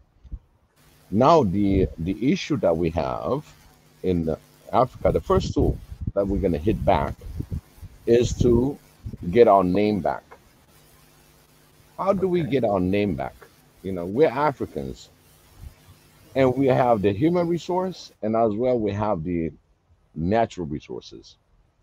Now we're going to have to fight the narratives that's always been, we're a bunch of subhumans, we have nothing, and giving us all this other comment that been going around for centuries. And now we're gonna have to use the same tool that they're using. Okay, let's say uh, you got a stereo system. In order to have a stereo system, you have to have a tuner, right? Yeah. After you get the tuner, you get the amps, you get the speakers, whatever the speakers that you add. Guess what? Hmm. Majority of those components comes from Africa. Hmm. And if you don't have those components, there won't be no tuner. There won't be no Sure. batteries, no speakers, no laptop, no cell phone. That's the power that we have now in our hand to expose what Africa is contributing to the globe. It's not political, Sure. it is the fact.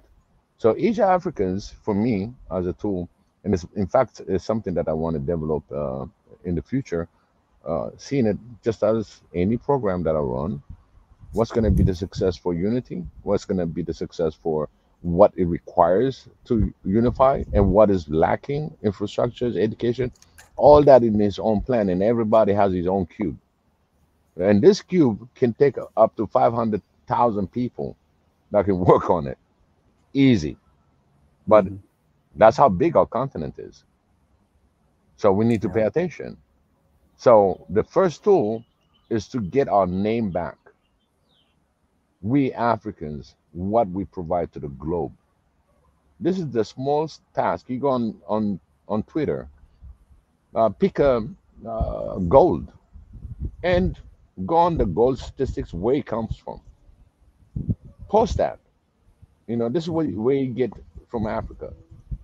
The cobalt, the all the copper, everything that goes.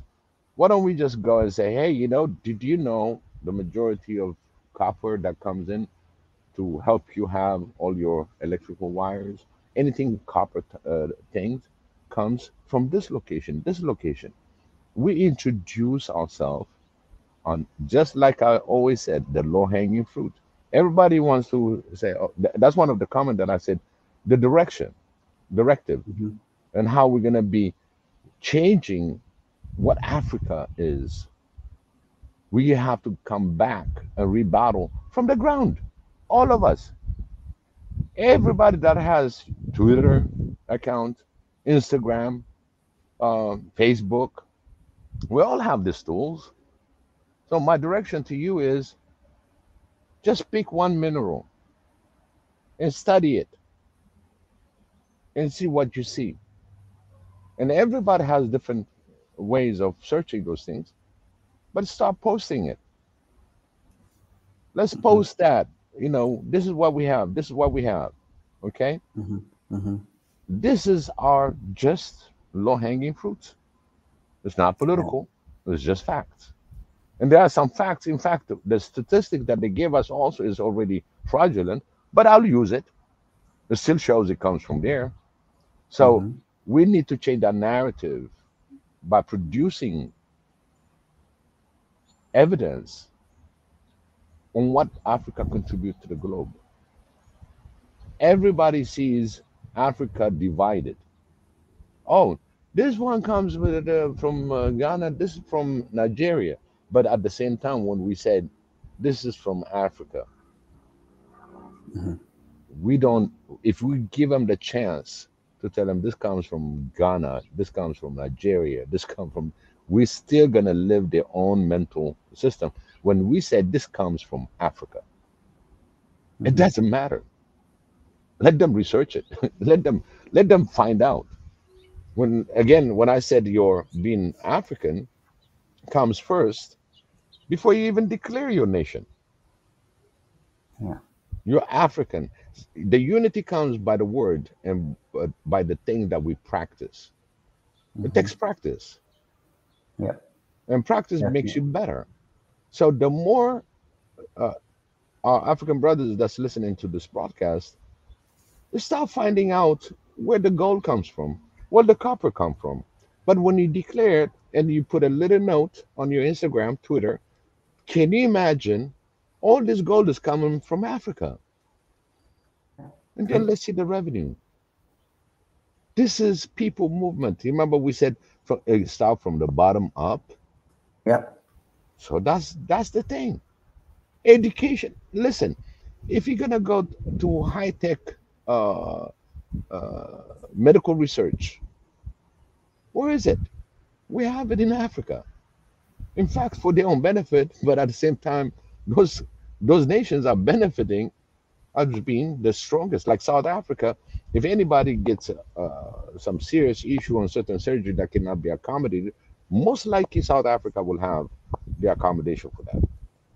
Mhm. So let's expose our own beloved Africa, what she produced, what she sustained the whole globe. That's good. Yeah, That's a good that's how I point. see it. Yeah. Because we don't know much about our country. We don't know much about our continent. We don't know anything, actually. I can be brutally honest on this. If you come to Ethiopia and ask an Ethiopian about Ethiopia, like the capital of Ethiopia, which cities does an Ethiopian know? Some tourists know better about Ethiopia than our Ethiopian brothers who are living in Ethiopia, including me. So many of us don't know what we have. Like I always wonder, people are always watching football or soccer here. The reason I don't like football, the reason I don't like football or soccer or any sports activity being uh, broadcasted on television, or like being watched through the radio or whatever they media they transmit them through, the reason I'm against those was because in when I was in elementary school, I watched kids stab each other because one team lost and the other won, and one was triumphing for the winning of Manchester United, and the other was crying for the losing of Arsenal or some other team. So they used to kill each other. They used to kill themselves. And I said, what happened? I mean, that was supposed to be an entertainment. When you ask the youth in Ethiopia, if you ask them about Ronaldo or Cristiano Ronaldo or somebody, that's the only player I know, to be honest. Or yeah, I know another one, Wayne Rooney or something. So if you ask about them, they'll tell you more than they can tell you about Ethiopia. They'll tell you more what's happening in Cristiano Ronaldo's life than what's happening in Ethiopia. Basically, this is how far we were given an assignment, an agenda to focus on. The games are here. The football is watched here. Even the bettings, these things are here. All these things are here gathered, and the youth lost its direction of working on like self-dependence, self-development, the human capital development. We're not working on ourselves. We know much better about Europe. We know much better about. Yeah, yesterday, after the interview of Mr. Yosef Adeno from the school owner that we just watched earlier, he asked me, like, have you ever seen houses with chimneys in Ethiopia? And have you ever wondered why there are chimneys in Ethiopia and A-frame houses in Ethiopia? Because in Europe, it's cold, freezing up to -2, and then you need chimneys. You need to warm up yourself, because at the time that was the easiest way. But in Ethiopia, it's actually not that cold. But people, when they come from Europe, from those schools that they went to, they visit the cities and they want to build a house that looks European rather than Ethiopian. Our construction, our engineering, like this houses, the traditional houses, we didn't try to modify them. We just wanted to build a house with chimney in a hot zone. This is what the education is doing. It's crippling our potential. We're not utilizing it because it's a copy of another nation and just bringing it here and then having something that they have. Even if I can't be there, at least I have their lifestyle. And we've lost our traditional clothes. We've lost our values, virtues, that norms, customs. Even the education system, Ethiopia had a unique education system in the past. A grade 8 student could read, write its name. Now a university student cannot read and write, cannot even write their name. They cannot even read the questions properly. You cannot achieve, utilize the potential while you're stuck with an education system that doesn't actually function. Where you're requested to do some calculus or trigonometry in mathematics while you're not even good at, adding and, dividing or multiplying. We're not taught to, earlier I saw a comment that says our education system doesn't actually target. Betty Hailu said the education system we have is currently being used as a programming method. We are taught who to become, what to think, what to do. It's not empowering and doesn't lead to self-actualization. So we're not reaching to self-actualization because our education system doesn't actually help us reflect on our beliefs and values, and because our values are not important, their values are important. They develop their values, and we are here stuck listening, repeating, rehearsing. What do you call it? There is this thing that's called wedding rehearsal. If the wedding doesn't actually happen, the need for rehearsal is not important. But that's what's happening in Africa. We're rehearsing the system, the British system, the French system, the American system, education curriculum in Ethiopia, in Kenya. That's what we're practicing, and we need to really work on education. Because I believe that's where, and this is an assignment for, I think, Professor Isra to work on.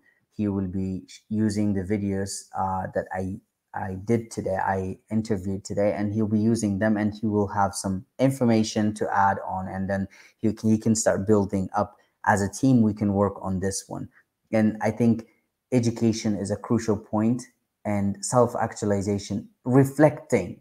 Like we're not teaching our children to solve problems. We're not even telling them that there is a problem.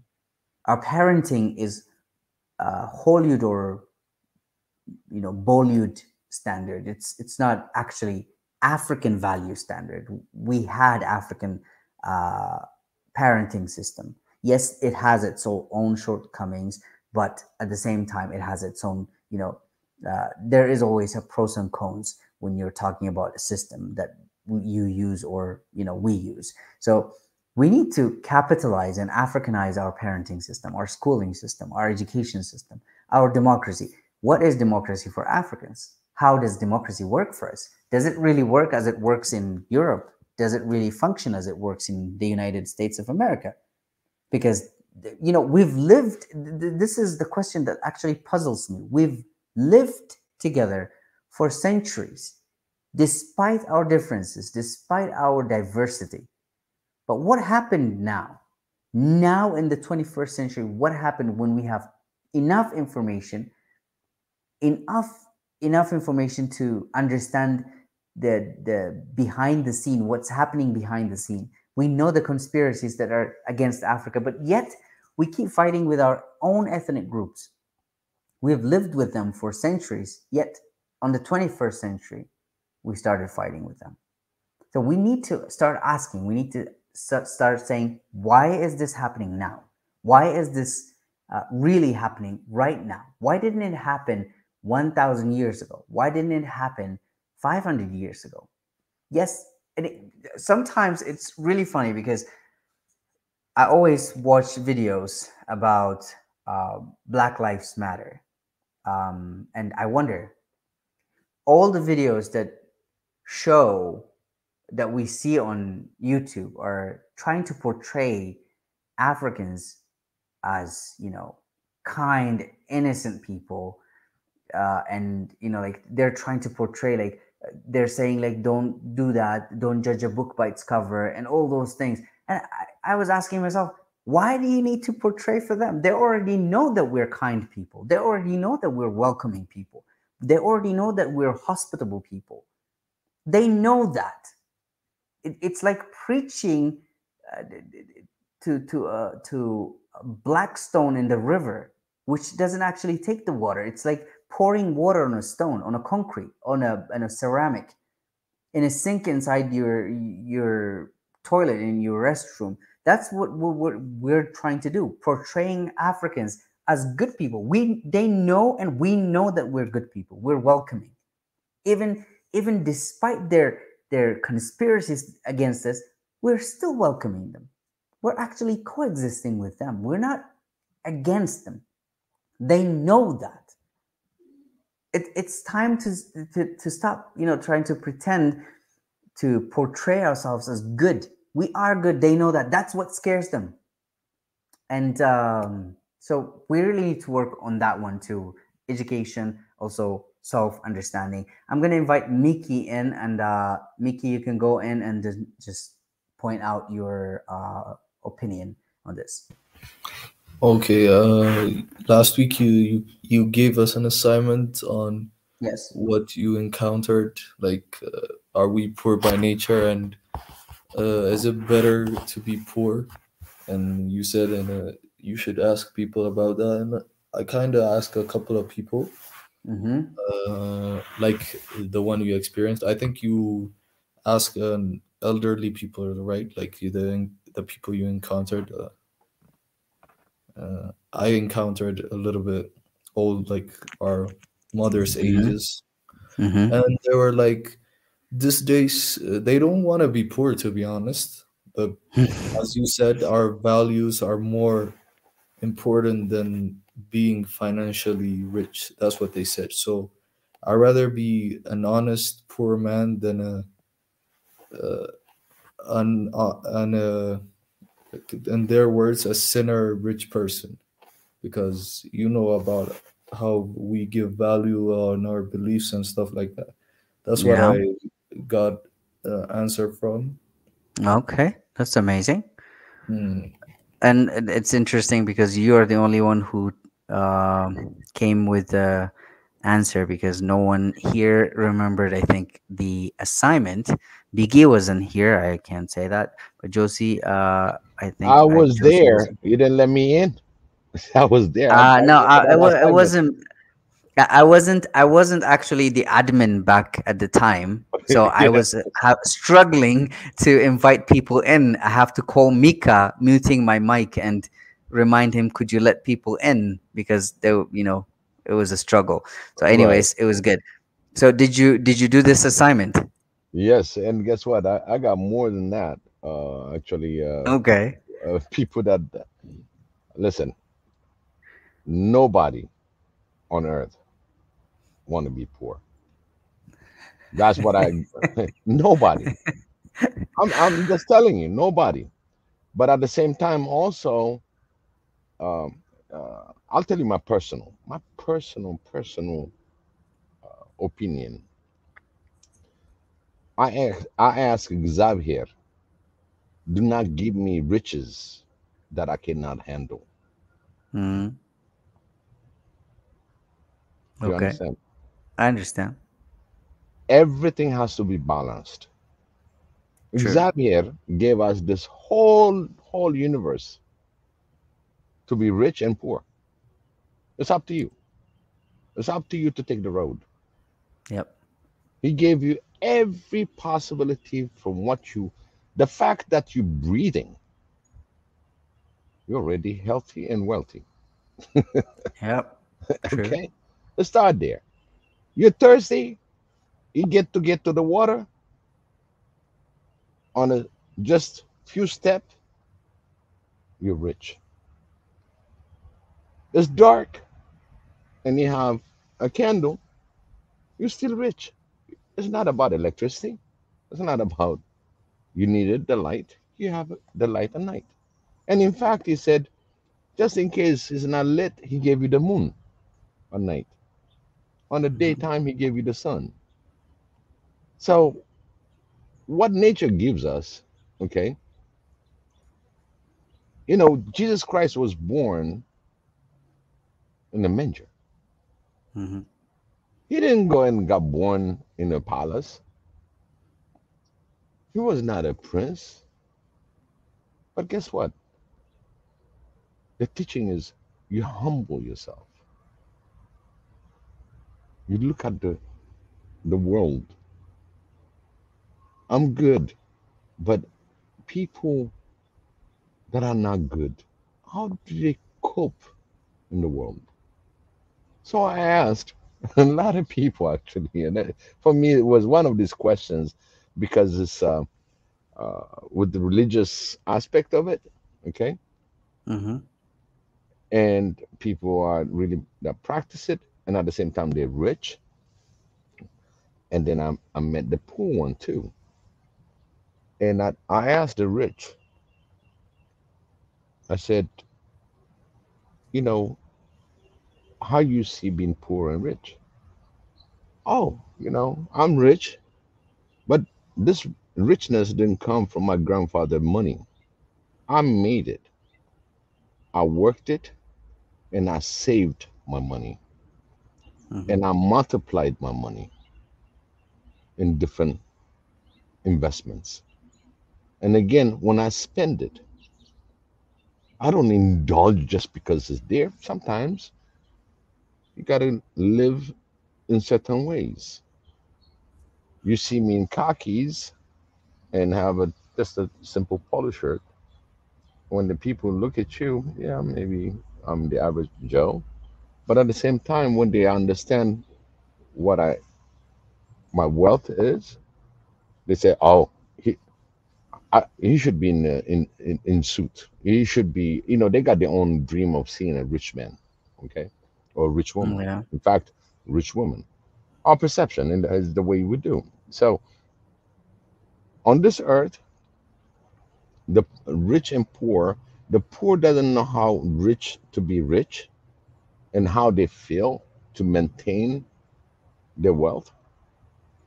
And the poor is still struggling not to be rich, but just to do his daily life.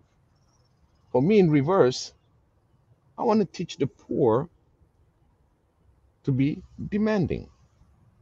How can he be demanding? By going through his laundry list on things that he doesn't have.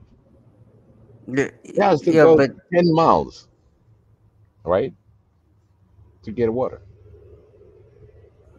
He's got to go different directions in order to survive. So, on your mission, that assignment that you give me, okay, mm-hmm. is how to save your money. But if you don't have money, where can you save it? Yes, but Biggie, maybe over, your perspective. Now it's about perspective. The people that you interviewed and the people that Mickey interviewed are different people, because I have seen this, perception of poverty, perception of having not enough money, um, like complaining from belief system. This is actually a good thing because I see it in a different perspective. Now I understand that people choose to be poor and have God, have faith, and have a belief system that functions for them. But this is what I'm missing from our belief system. In every belief system in Ethiopia or Africa, if you go, there's always a fight between religious views. I mean, I'm not saying ideal fights, physical fights. So, why does the religious system teach that it's better to be poor and, still not kind, still hate your brother, still fight with one another, but we still fighting? Why is money a sin, not hating? Like we're hating each other from religious perspective, yet we're not actually uh, what do you call it? We're not actually capitalizing on the cooperative part of living together that we had before in unity. So the faith system teaches people to be poor. It's better to be poor than rich guy who's corrupt and stuff. Yeah, okay, corruption is wrong and sin and all those things. Like we can pinpoint everything. At the same time, there's one factor that the faith system is not teaching: loving one another.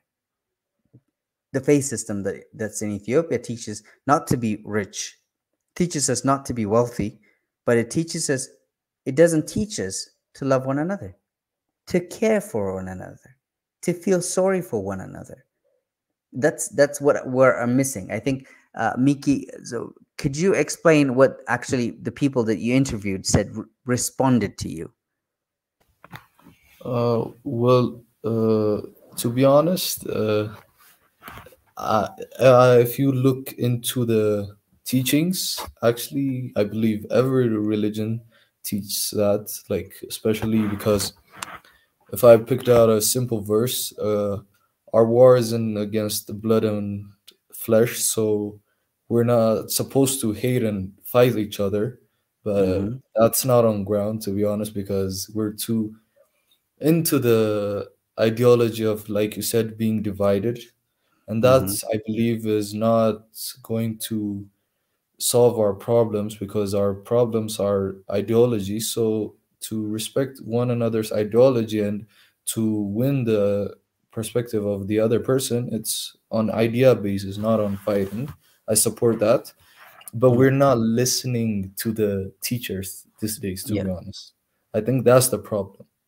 That's why, because if you look into the teaching, especially in both our perspective is the Bible and the teachers, they're teaching the right thing, but our lives and the thing we see on ground doesn't support that. That's why the people I interviewed said, "I rather be poor than uh, poor with God than be rich with doing sins." Is because when you see most of the people that are rich these days are like in corruption or on some head of something in the system and all of that. But if you read in the Bible, like there were, like Biggie said, there are some rich people that follow God at the same time. He doesn't say you have to be poor, it's in your own hands. Mm-hmm. But at some point, it overloads you, I believe, in my perspective. Because True, true. if you have a full body and a full health, you're rich. But you need to pass that rainy season, I believe, because it's a rainy season caused by a lot of bad people with the one good person. He's gonna be the bad person, I believe. There's a saying: a crazy person, a normal person in a crazy group, he's the crazy one. Mm-hmm. I think that's the situation we're in right now, and that's how they're trying to answer my question. That's how Yes, I'm One yes, perceiving. I. one story for you, Dr. Abenezer. We Uh, have a story, a very famous story in Ethiopia. And in fact, it's about Chisenya. You remember the Chisenya? They're sharecroppers, right? You know the sharecropper story? yeah, yeah, I do. Right. So this family is the Chisenyas. They're sharecroppers living in this wealthy men's land. They work the land, and whatever that they harvest, they kind of split, and they still have a living in there. Every night, when he was passing through the Chiseña's house, they're always laughing, clapping, enjoying, singing, and they were all happy. And when he gets to his house, everything is like in the westernized style that's been influenced, and everybody's kind of quiet. They eat their food quietly, and the day start over again.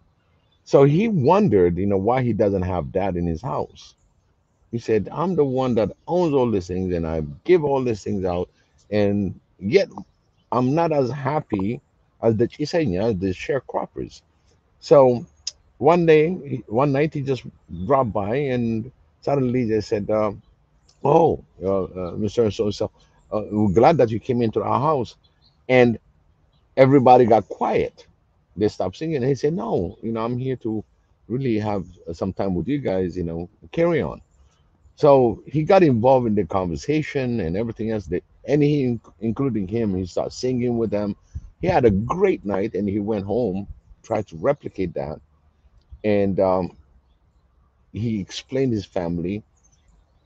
They started to understand what he meant, but still, since that there's that stigma of the way that family was functioning, still benefited from it. But again, he said, you know what? I'm going to reward my sharecroppers for giving me this understanding. They need a little bit more. He looked at on the condition of their life and everything. So he gave them this big amount of money, and he said, you know what? Here, do whatever you want to do with it, and especially you need to redo your hut, right? And the next night he passed through there, it was quiet, and a week later, still quiet. And then he knocked at the door. He said, is there something that is missing? What happened to you guys? But for them, they had this burden on how the whole family was torn apart. How they're gonna spend this money? They got so much hard time, so much understanding. People are getting mad within the household and everything else. So he said, "Sir, it was very generous of you, but just because you give us all this money, we cannot even fathom on how we're going to spend it. Here, you can have it back." This is a story that's been told centuries, and this is stories that is in the back of every African, in different stories, in different world. The same thing's been told. So now, this is where I want to make a point where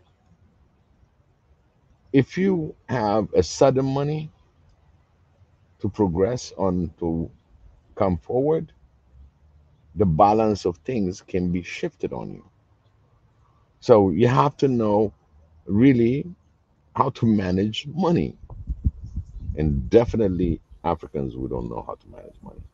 I'm telling you, the Sure. rich stay rich and the poor stay poor. And it's always been the story that goes, but we can beat it again through education, through communication, through a way of doing things.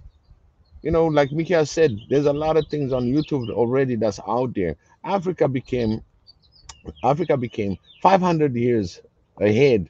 Just the fact internet showed up, just because we got access to the internet.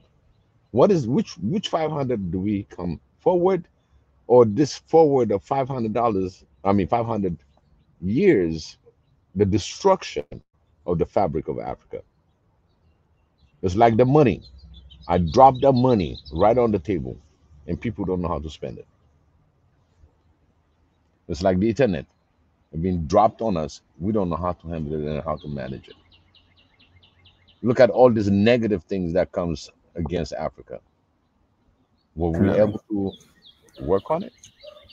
So Definitely. we need to make sure that we bring those stories and say, hey, there were certain things that was right at the time of spending it, but now we know there's so many venues on how we can explore the financial side of the house. But again, Xavier gave you the free will. It's up to you to be rich. It's up to you to be poor. And the saddest part is if you are poor in spirit, being poor physically is nothing.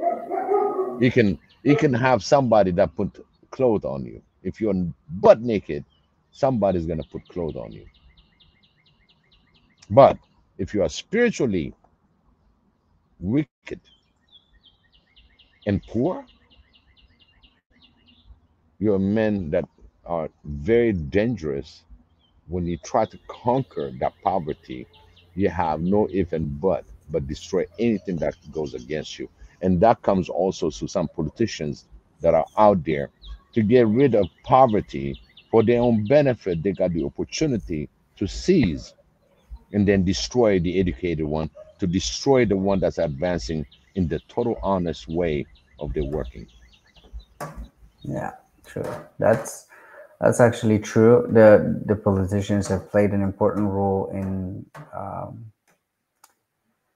different aspects. It's been I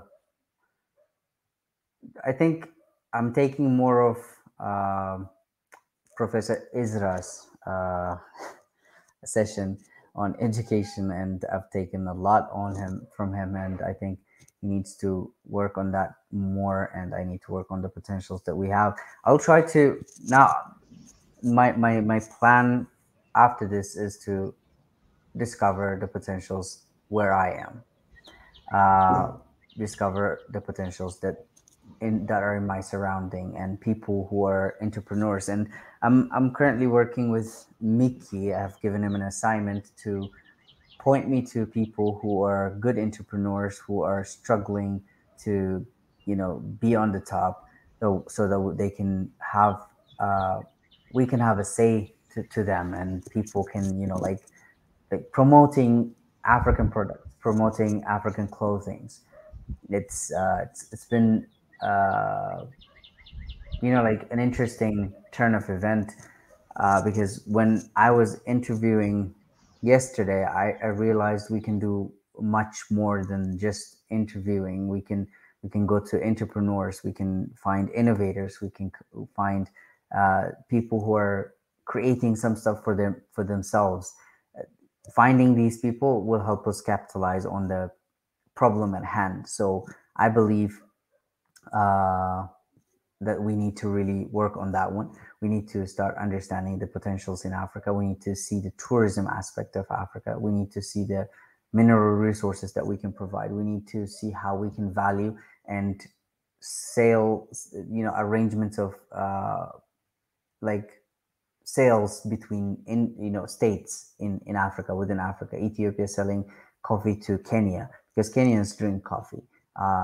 Tanzanians drink coffee. Everyone in Africa drinks coffee. So if Ethiopia can produce it and sell it to Kenya instead of selling it for a cheaper price over there, if they want the product, let them take it with a proper price. These things we really need to see. What are the challenges that the coffee farmers facing? What are the challenges that people who are in different businesses facing? Because as far as I'm concerned, we're losing our indigenous things and we're importing exotic things from all over the world, and dumping it. Like we're breaking our own indigenous products. For example, I can mention, like, we're bringing chicken from Europe, chicken that cannot even multiply, chicken which is infertile, and we're actually like working on destroying our indigenous chicken, indigenous cows that don't give enough milk, but we're not working on breeding policy and improving the genetics. Instead of that, we're just importing from America or Holland or somewhere. This is what's happening in Africa. We're losing our original resources. That's what I see every time, and it actually surprises me. And did you guys hear about Sharjah in Dubai, the big safari in Dubai that was opened, that has African wildlife in it? And we're not actually using the wildlife here. We're killing them and destroying them, and we don't even care that they exist or not. But they took them from here and they opened the biggest safari in Dubai, in the desert, in an environment which looks like Africa. They created a huge safari. This is what's happening in the world. We're losing our grip. As long as we don't take charge, and we don't take charge back right now, and claim our resources, then we're out of resources at the end of the day. Our everything is gone. So I think yeah, Sam is saying here it's expensive to run a zoo. They eat too much. Well, yes, they do, but they also generate money, Sam. So I wish you could just come in and say that in words. We don't even have food for our citizens. Yeah, we might. This is. I mean, Yeah, it's. this is one thing that I would say to add on is that it's not about the food they consume to create the environment. We have safaris in Africa. They're on the natural state. That we're supposed to be encouraging that. We don't want to create a habitat that's going to be enclosing these animals. In fact, if you get one, have a good week or so in the city, whatever, for the zoo aspect of it, and then release them back. Because we have so many richness when it comes to wild animal. For Dubai, look at the citizen. If you want to do business in Dubai, you have to pay a citizen in order to sponsor you and activate. In fact, they're using other people's money in order to develop their country. Dubai, look at it 40 years, 50 years ago. Dubai just came in now. They used other people's money and interest. Of course, they have oil, but that was one of the things. They used to live in a tent. It's not Dubai that you see now, but they got together, got their educated part, and a lot of them actually went to Western schools and came back and redeveloped the country. So it's not about what Dubai has a ski field. You can go ski in the desert.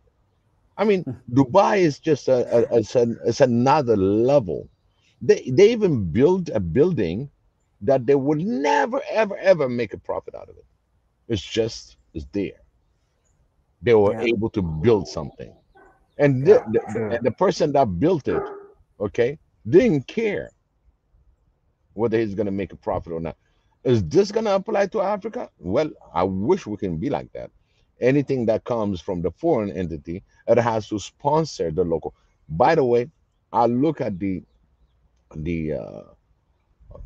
business aspect that comes in to Africa should be sponsored by the African citizen.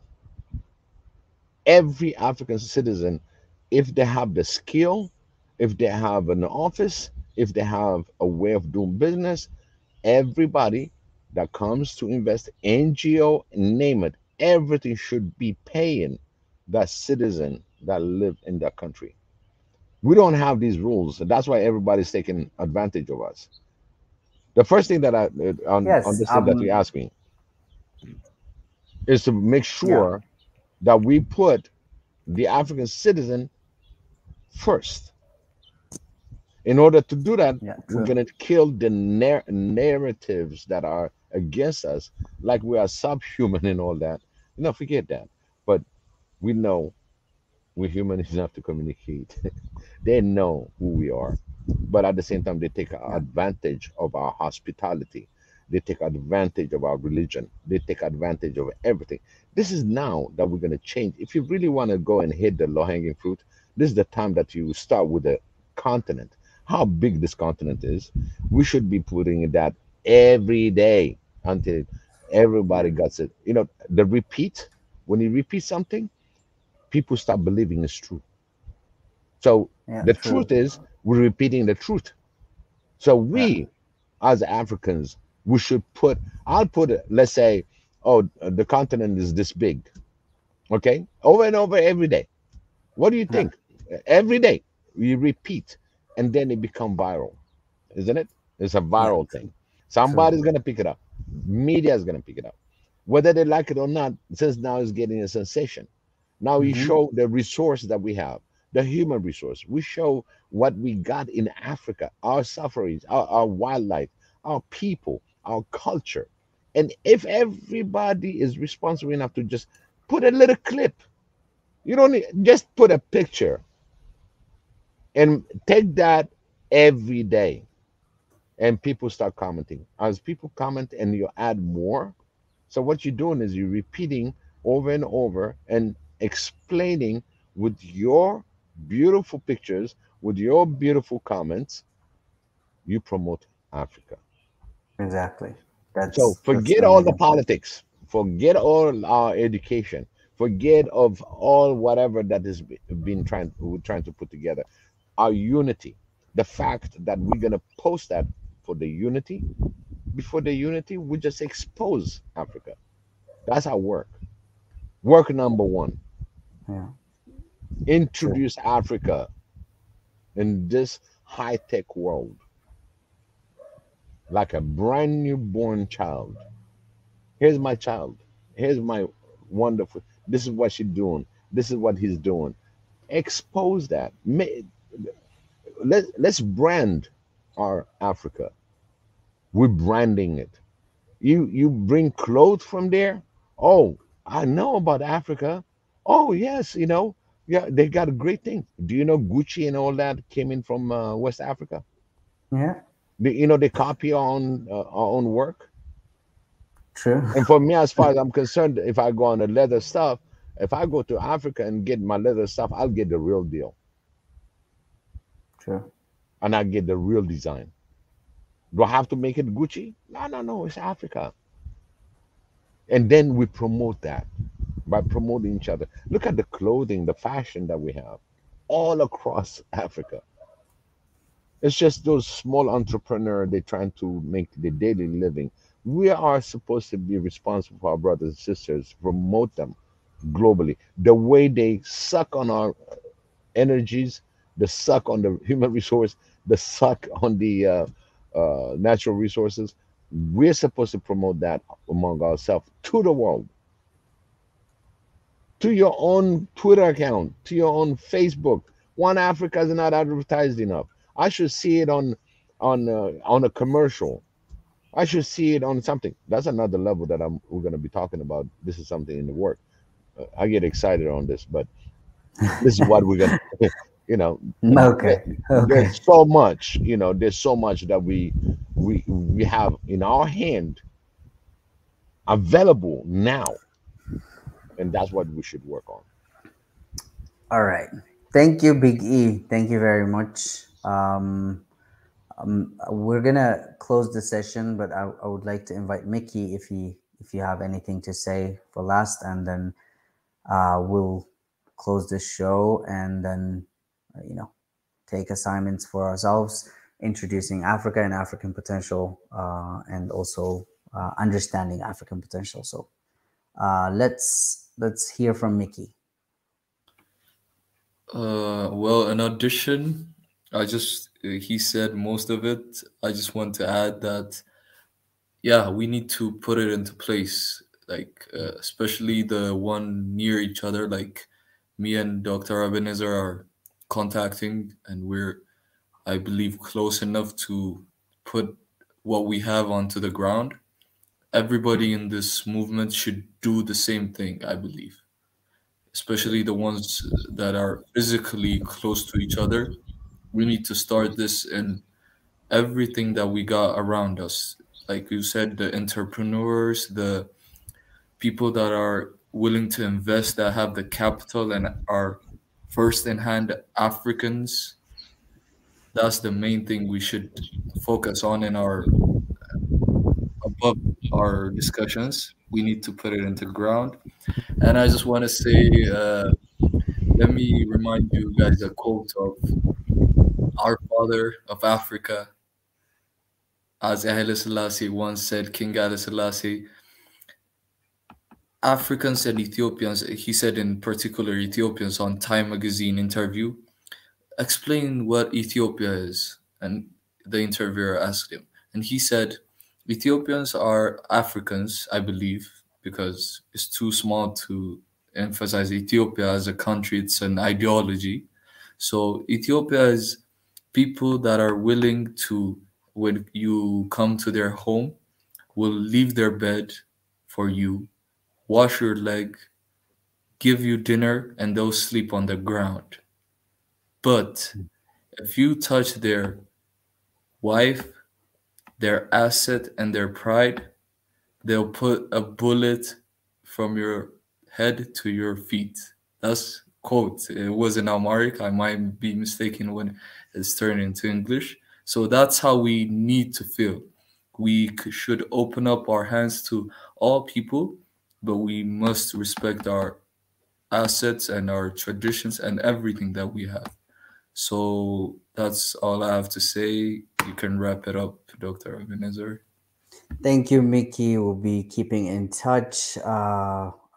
It's been an interesting journey so far. I didn't plan to stay this long, but we're here, and I think we need to understand different things. We need to come up with different plans, and mine is a potential. I really want to explore and see what potentials that we have in Ethiopia, what potentials that we have in the village that I'm living in the city that I'm living in. What are the potentials out here? Because we have human resources. We have, like Mickey said earlier, we have the internet that can teach us how to utilize, how to build something, how to develop something, how to come up with an innovative idea to solve problems. And we said the key tool for this is education, and we did an interview with Mr. Yosef, owner of school, educator, and at the same time lawyer.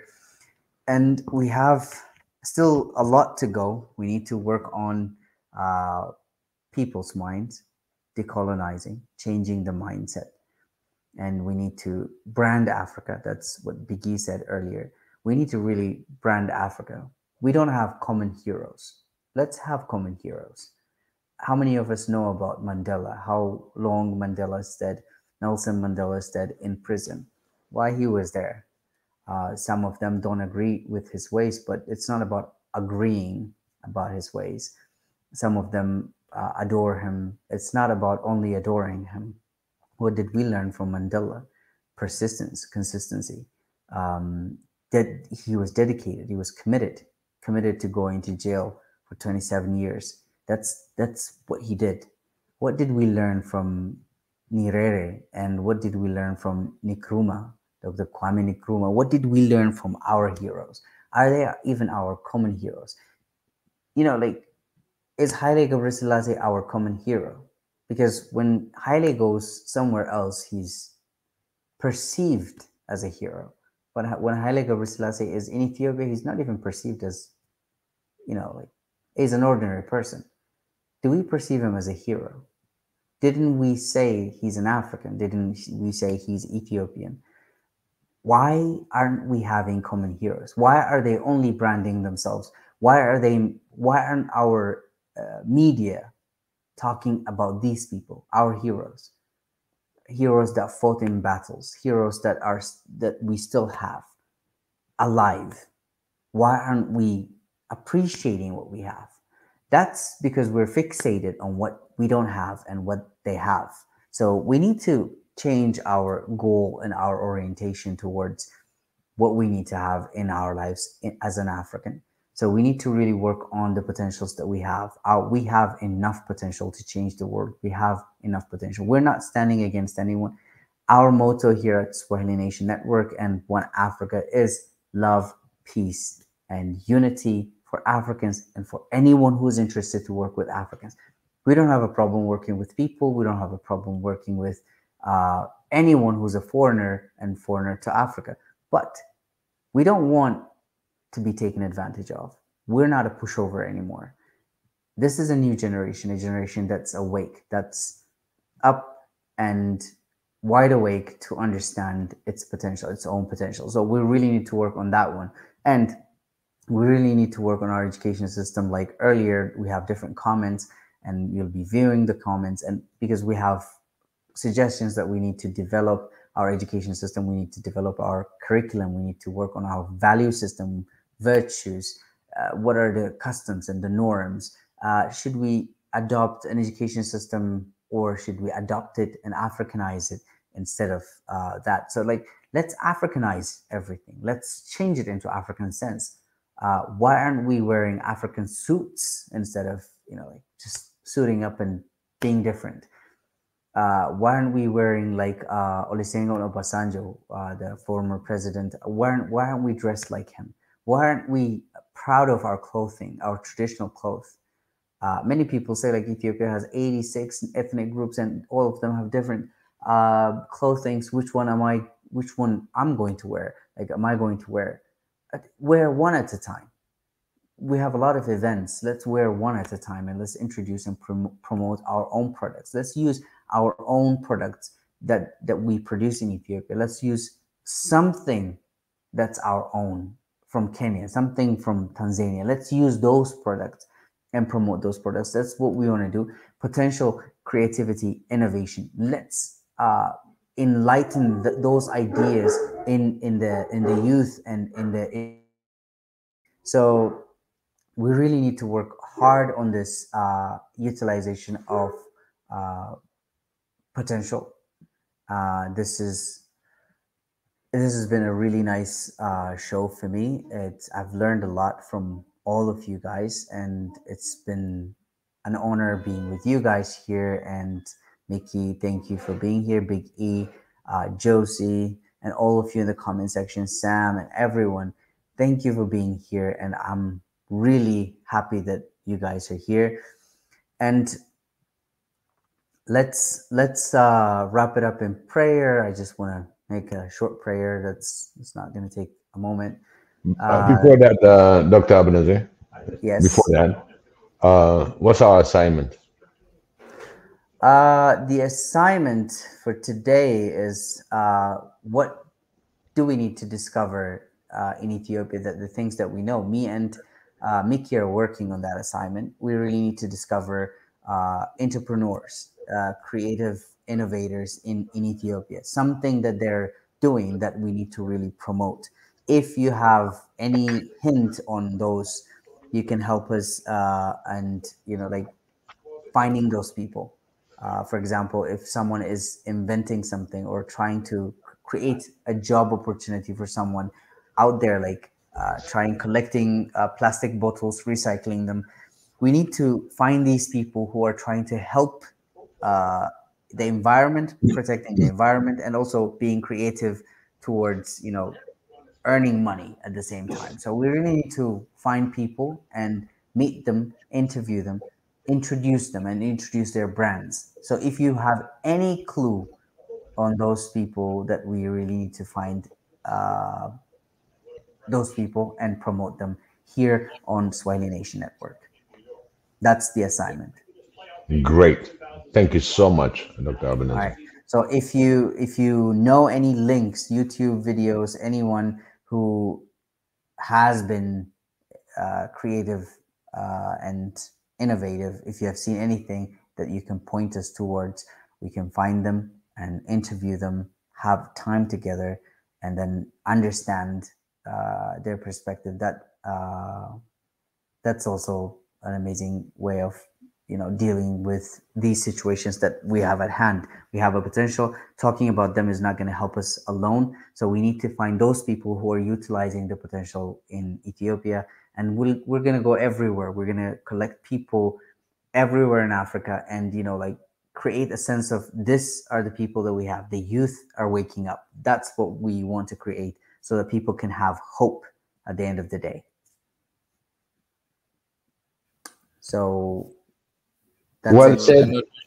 Well said. And one thing that I admired you on today's show, Dr. Abenezer, you had a live interview on the ground, and Yeah. this is the way we're going to be rolling by Hmm. having the fact on the ground. And this is a really great show. Really great show. I really Thank you enjoyed it. very much. Thank you, Biggie. Good job. Thank you very much. All right. Thank you. Mickey, you want to say something? Yeah. I just wanted to point out that we post every.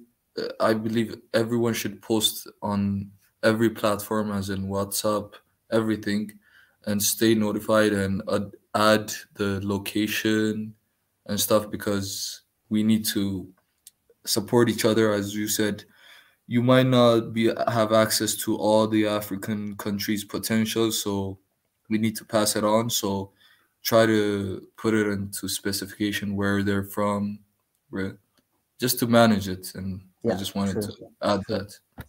True. So let's point fingers at our innovators, creators, and entrepreneurs. Let's find them, let's promote them, and let their product be known by at least Swahili Nation Network, and then Swahili Nation Network will take it to the viewers, and the viewers will share it with others. Then they can grow, and they will know that they exist. We will know that they exist and their business exists. So this is one way. So thank you, Big E. Thank you, Mickey. Thank you very much. And I'm gonna close it up. It's almost 3 hours, so we're gonna shut it down with a prayer, and that's it from me. So I'm gonna pray and close the session for today. Heavenly Father, we thank you for this day, and thank you for the different ideas that you gave us, and thank you for letting us use our minds to change Africa and African lives. So help us in our future endeavors. And in the name of Jesus, we pray all this. Amen to that. All right. So that's it from me. Until I meet you all on other shows and on next Thursday, I would like to wish you a good week and a productive week. Good night and good week.